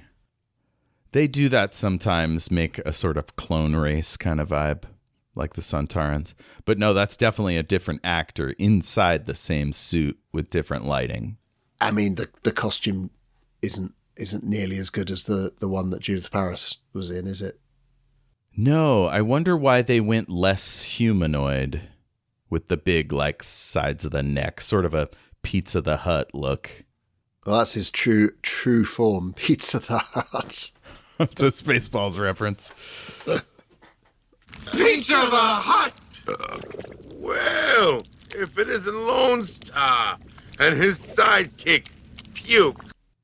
Let's see. Where are your subjects, Majesty? Oh, that's the doctor. He asks him, where are your subjects? How are you going to run a country with no people? And he says he's got race banks to rebuild the society. And he walks into the race bank, which is conveniently right there. Yeah. And it's empty. And I love his reaction. He's just like, no. I'm not sure I do love his reaction. I love the bit before his reaction. I love the lines that Rokon has. You have won nothing but defeat. You think you have victory within your grasp, but I, Rokon, tell you have won nothing but defeat. Yes. And what is it? He calls him king. Oh, I salute you from the dead. Hail, Eldrad, king of nothing. I think that's very powerful. I think Stephen Thorne's performance, which is a retread of his Omega of a few years earlier, is very much kind of pound shop Brian Blessed. It does have that rumbling quality to it. But yeah, apparently the Castrians didn't like living underground and they were afraid he'd come back at any moment. So they basically destroyed their entire species to save the rest of creation or to save themselves slavery. It's not very clear, is it? I mean, 1 out of 3 million chance that he survives. And they decide to destroy their entire species rather than... Couldn't they have flown to a different planet? Or did they maybe they didn't have enough spaceships? I think I'm not sure we were supposed to scrutinize it this much when you put it in those terms. Also, we don't know how many of them there were. Like, the race bank looks pretty big, but... Oh, I'd imagine quite. I mean, a race bank sounds like there would be a lot. You're quite right. A 1 in 3 million chance, and they still... Mate, I mean, he must have been really, really bad. It must have sucked ass down there. But even so, I think we think that a person would hold out hope. Unless Eldrad is so dangerous to the rest of creation that they can't risk. Like if they're altruistic for other species. No, just imagine it's like firing Donald Trump into space and then going, we'd better just destroy everything just in case. Yep, humans have run their course. So Doc throws the key one direction. They run. They do a classic scarf trip to send Eldrad into the drop. And I'm sorry, for me, this is where it really does take a dive in quality. Like okay, so here's the thing. A rope and a hubristic villain, I'll accept it. Sarah against a creature we've heard is very heavy and probably looks even heavier now that he's bulkier. Somehow is tripped by Sarah in a scarf. Like, she's got great hands. I think after 5 years with the doctor, she's like bulked up, done a lot of weights in her off time. As drama, it's pretty sad. It's pretty mediocre. And it also, and this again is just, I don't think Baker and Martin ever really wrote with a clear awareness of budget. Right. They wrote the Claws of Axos, for goodness sake, which is just unfilmable, and they give it a good go. But there are so many things in the Claws of Axos where I say, why did you make this in the first place? Right. If this was the end of a long chase, he's picked up a ton of speed running down a ramp.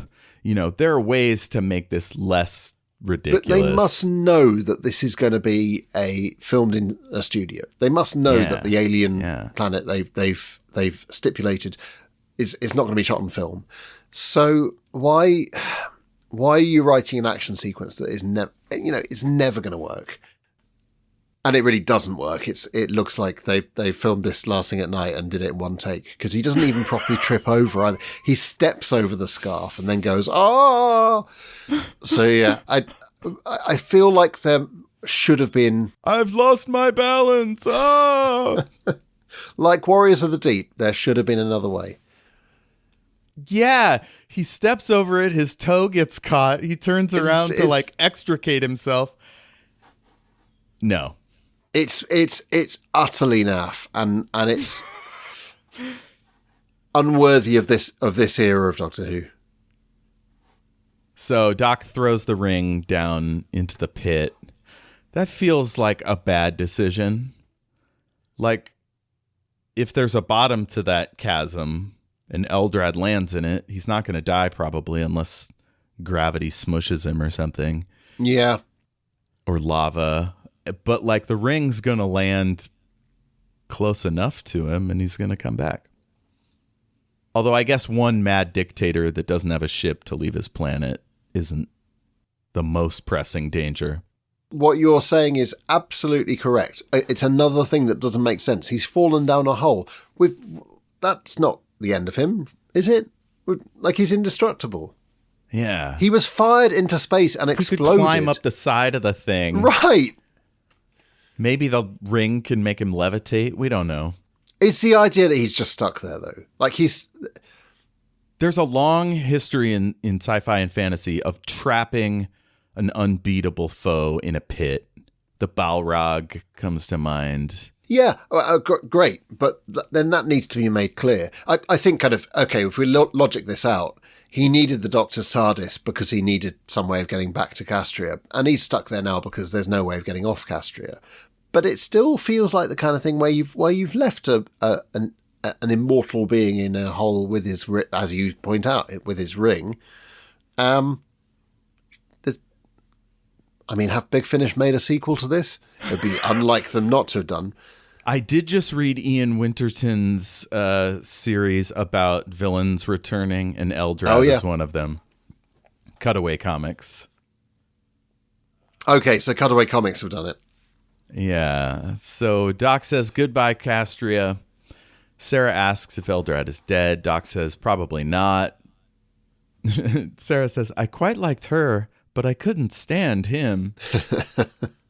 Well, I quite liked her, but I couldn't stand him. Sarah knows the name of all the tools to repair the console. Like, lovely, what a it? surprise for the last episode. And then she says she's sick of all this stuff. I'm going to pack my goodies and I'm going home. And you know the story behind this scene? No. Well, they kind of wrote it themselves.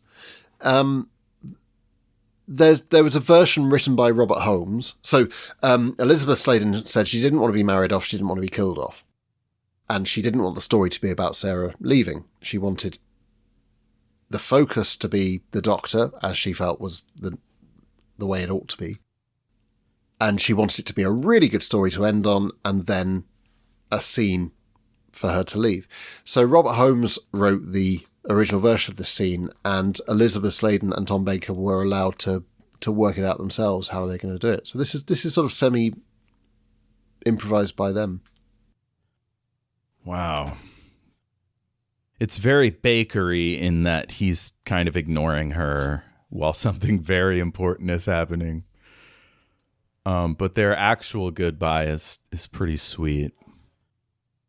He says, we've landed, Sarah. South Croydon. Hillview Road, to be exact. Oh, before that, she says, you're playing one of your tricks on me, trying to get me to stay. Yeah. That's because he's like, I have to go back to Gallifrey. And they hate non-Time Lords, apparently.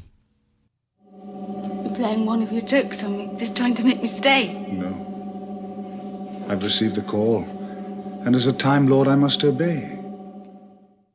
You can see real sadness from both of these performers in, when they're saying these lines, and when she says it's a trick, isn't it? And his quietness and his stillness. I think Tom Baker they were very close to each other. In a way that Tom Baker would never be with another companion. He never really kind of finds an equal as an actor. Even when he was with Romana 2. Well, I think with Lalla Ward. I think with Romana 1, famously he didn't get on with Louise Jameson while she was working on Doctor Who for a lot of the time. It was a really difficult relationship. I think with Mary Tam, you get a sense that he is in awe of her because she's so stunning. Yes. She's so kind of classy. It's much more of a kind of a tug of war with Lalla Ward, but it's not I don't think it's a respectful relationship. It's one of those showbiz things where I clearly can tell you're as good as me in many ways. Yeah. And I don't want anyone to find out because I'm the star of this show. It's that. The ego is huge, whereas he's been with Elizabeth Sladen from the start. She's a fantastic actor, and he responds well to good actors. They're both from Liverpool, so they have that kind of cultural bond as well.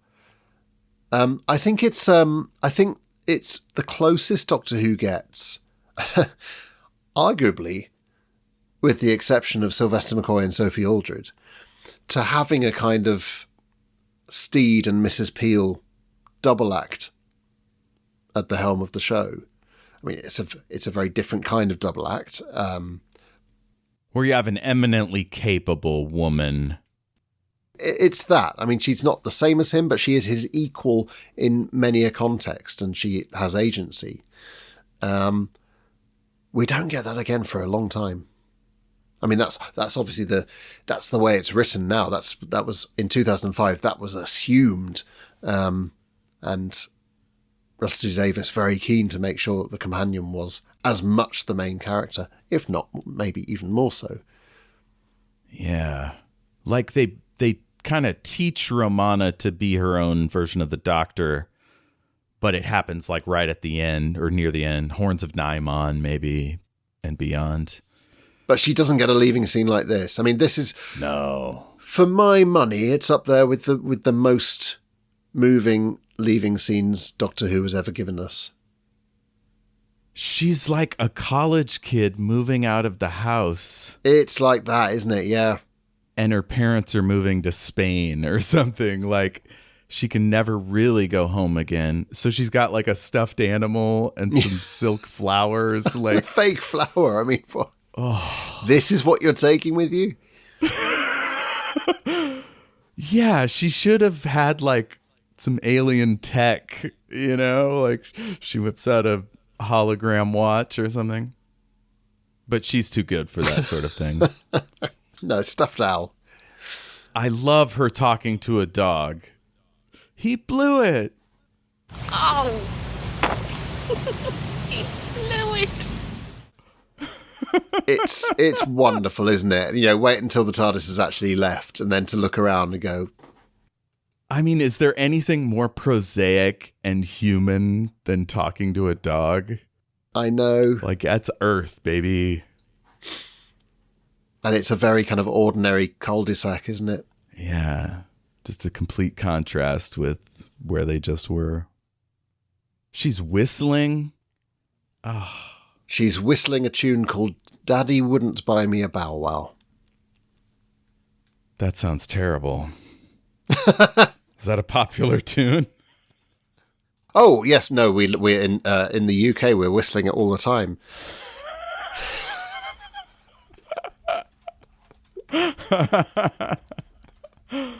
And it ends on a freeze frame. It does. So I was going to just give you some actual real context. It's a Victorian song, so it is a kind of a musical tune. So I mean, it would have been recognised because I think it would have kind of popped into popular culture many times. But the freeze frame is gorgeous, isn't it? God, I love a freeze frame. I guess we sort of had one with Ian and Barbara because it was all still frames at the end of the chase. Yeah, that's true. We get her, it's the way it freezes as she looks up at the sky. Yeah.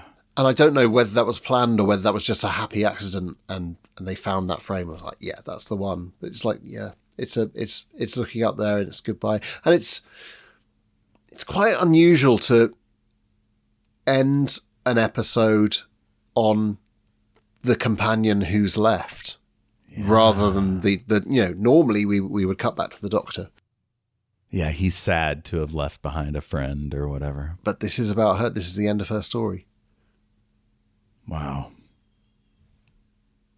Does she become a journalist again?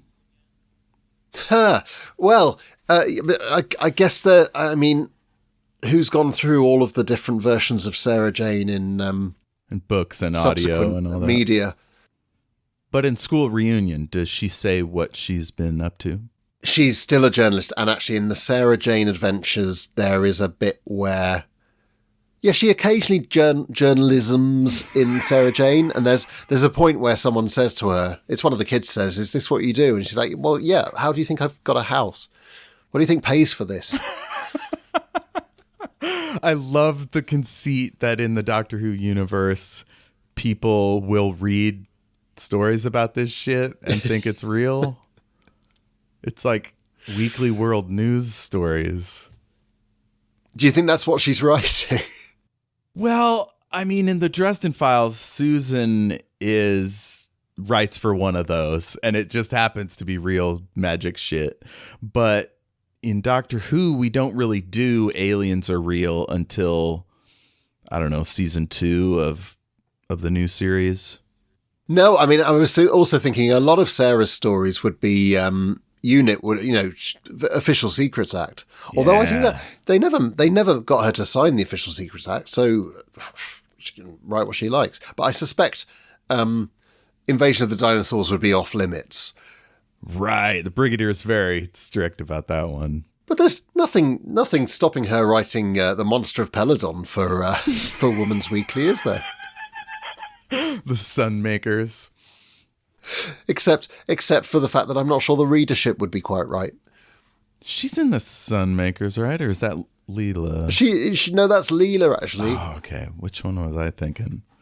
Something on a different planet. Planet of Evil. Planet of Evil, yes. That's the other magic pit with a monster in it. There is a magic pit in that one, yeah. Is it the Animus, or is that Web of...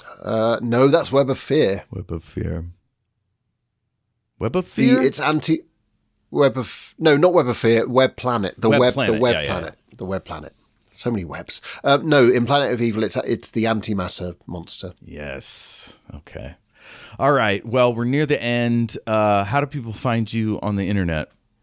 Oh, gosh. Well, look, a complicated answer to that. I am currently on Blue Sky and Instagram as James Lark, or on Instagram it's James Lark Composer. But I feel like we're in a time of changing attitudes towards social media as one after the other they turn out to be run by evil megalomaniacs who are intent on sapping our very beings to feed to their AI monsters. So I'm not sure for how long I will be on those platforms. And in order to future-proof myself, I have now set up a newsletter that you can sign up to on my very own website, which is run by just me. And I'm not evil, and I'm not going to use your personal information to run AI of any kind. So if you want to go to jameslark.co.uk, you can sign up to my newsletter there. And the other thing I've got going is a podcast called Neurotic Literature, which is short stories, which I've been told are transparently based on my own life. Oh, interesting. Well, I've told you to your face that they're incredible, and you read them beautifully. Yeah, your characters are richly drawn, and you embody them in a diverse... What am I trying to say? They're distinct, all of your characters, even though they may be based on your personal life. Well, I don't know. Decide for yourselves, anyway. And of course, James did the music for this show. James is accepting commissions at this time. Absolutely, yeah. If you need a podcast theme or any other kind of music for that matter, I am available. Yeah, you got a film project, commercials, whatever you got. Check out jameslark.co.uk. Recommendations. There was something I wanted to...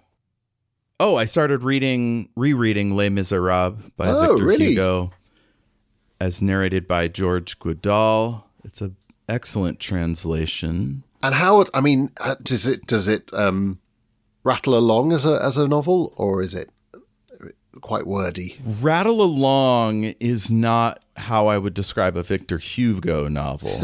Think of Les Miserables the musical and add a whole bunch of stuff. Okay. Every character has a huge backstory. The section I'm in, he basically just told the history of Waterloo, the battle. Yeah. So yeah, there's a lot of digressions, but it all builds beautifully to the barricades and all that. And presumably there's less singing. Very little singing. Yes. There's some, but yeah, no wonderfully lyricized musical pieces. Songs. That's what they're called. Songs. So that's my rec for this week. Oh, and I just put out Human Nature with Jesse. So please go listen to that. Great.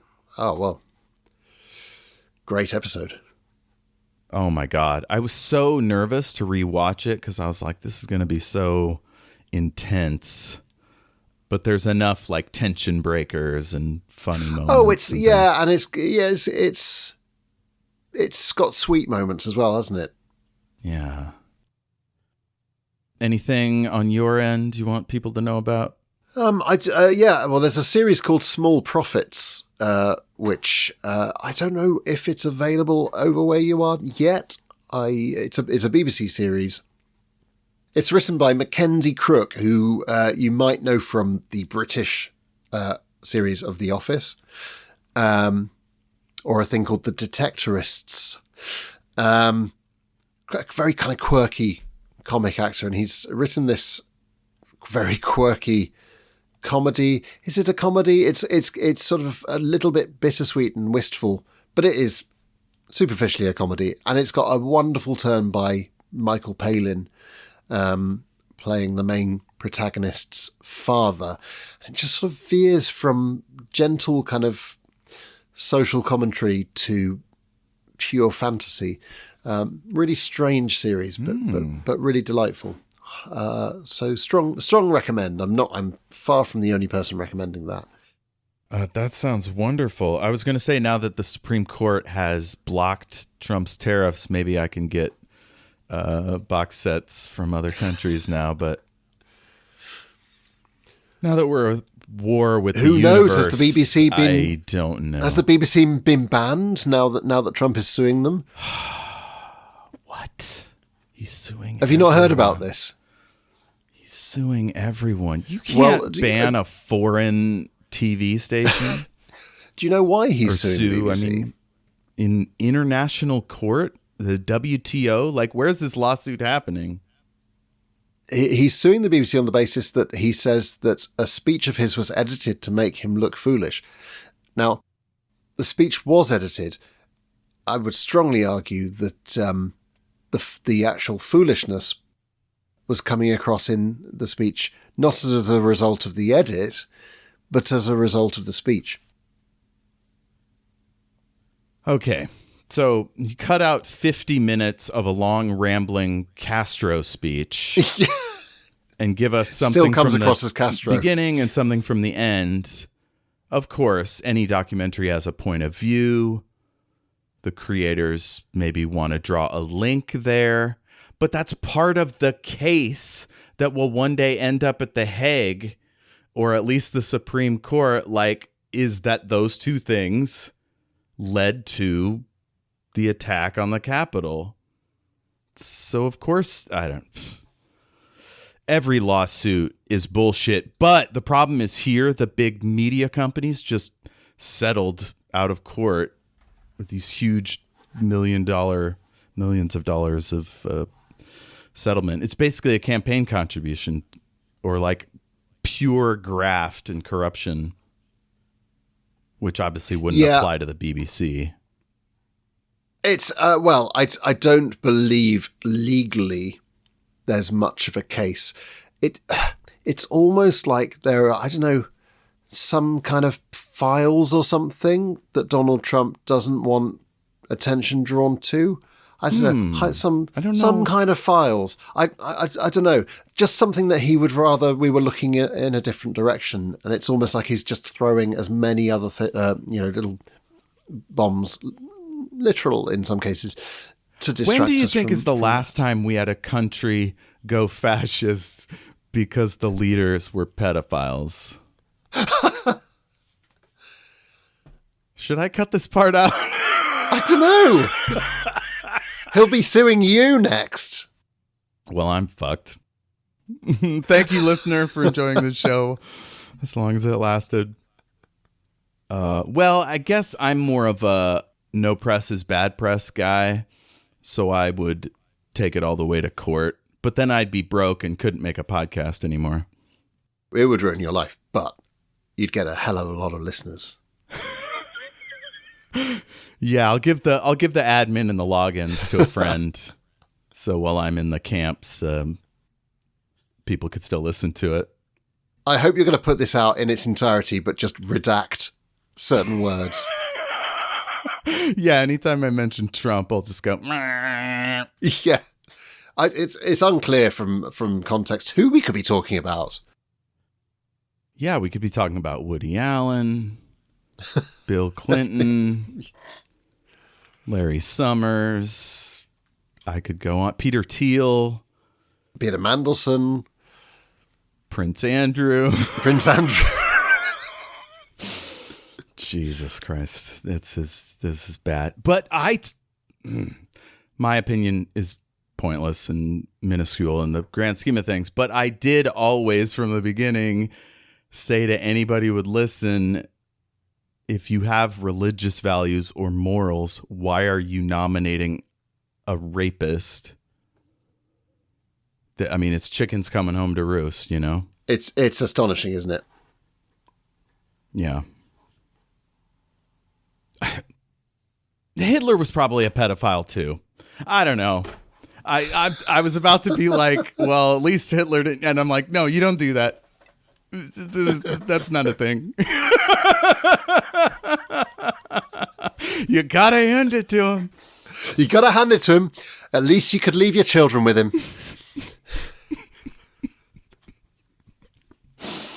Hitler, awful person, but great babysitter.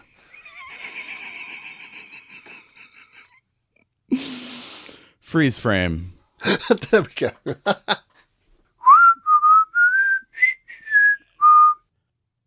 I've got a little cat, and I'm very fond of that, but I'd rather have a bow wow wow.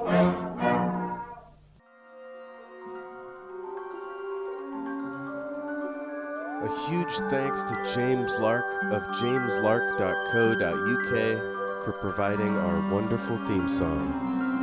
Thank you, James.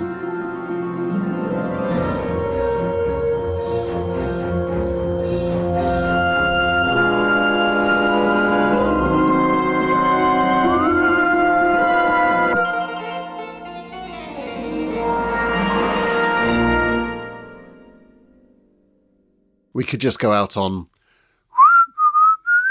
Yes! And that's probably public domain. Something about oh, a bow yeah. wow. It's a 19th century song. We can definitely use that. Lovely. All righty. Well, thank you, James. I'll let you get that back was to really your good life. fun. Hell yeah. Hell yeah. Ended on a really positive. Oh, my God. Oh, I have built a dome with a space laser and a tacky starship. So when it comes time, we'll be ready. We'll be ready, as long as there's not a 1 in 3 million chance of anyone surviving. We did it. Okay, folks, if you've never looked at the inside of the 13th Doctor's console, take a moment in private, hopefully. Don't look at it at the library.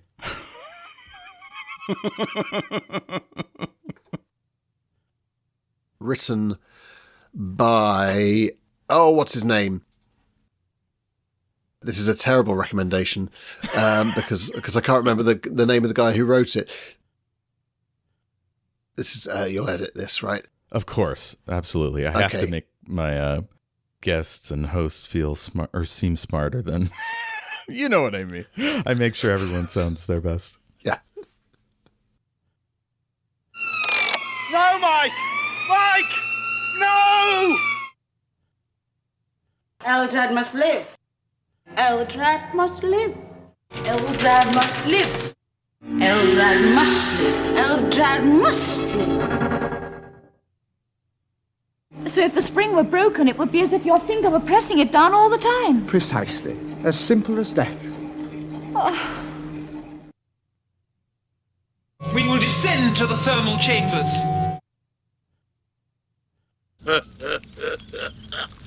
Into the hut! We've been taken for a ride. Well, I quite liked her, but I couldn't stand him. I was only joking. I didn't mean it. He blew it! I know of a comic that put a comedy special on OnlyFans. I don't know what else he's getting up to there. But yeah, that's one of the avenues they're trying to expand into. God, it won't let me click on which episode she was on. What, on which episode of Hamster? Yeah. I can tell you. I can send you a link. Love it. It was clear from what she said on Hamster with a Blunt Pen Knife that she's not an avid listener of Hamster with a Blunt Pen Knife herself. She really shouldn't listen to Finish Big. No, she shouldn't.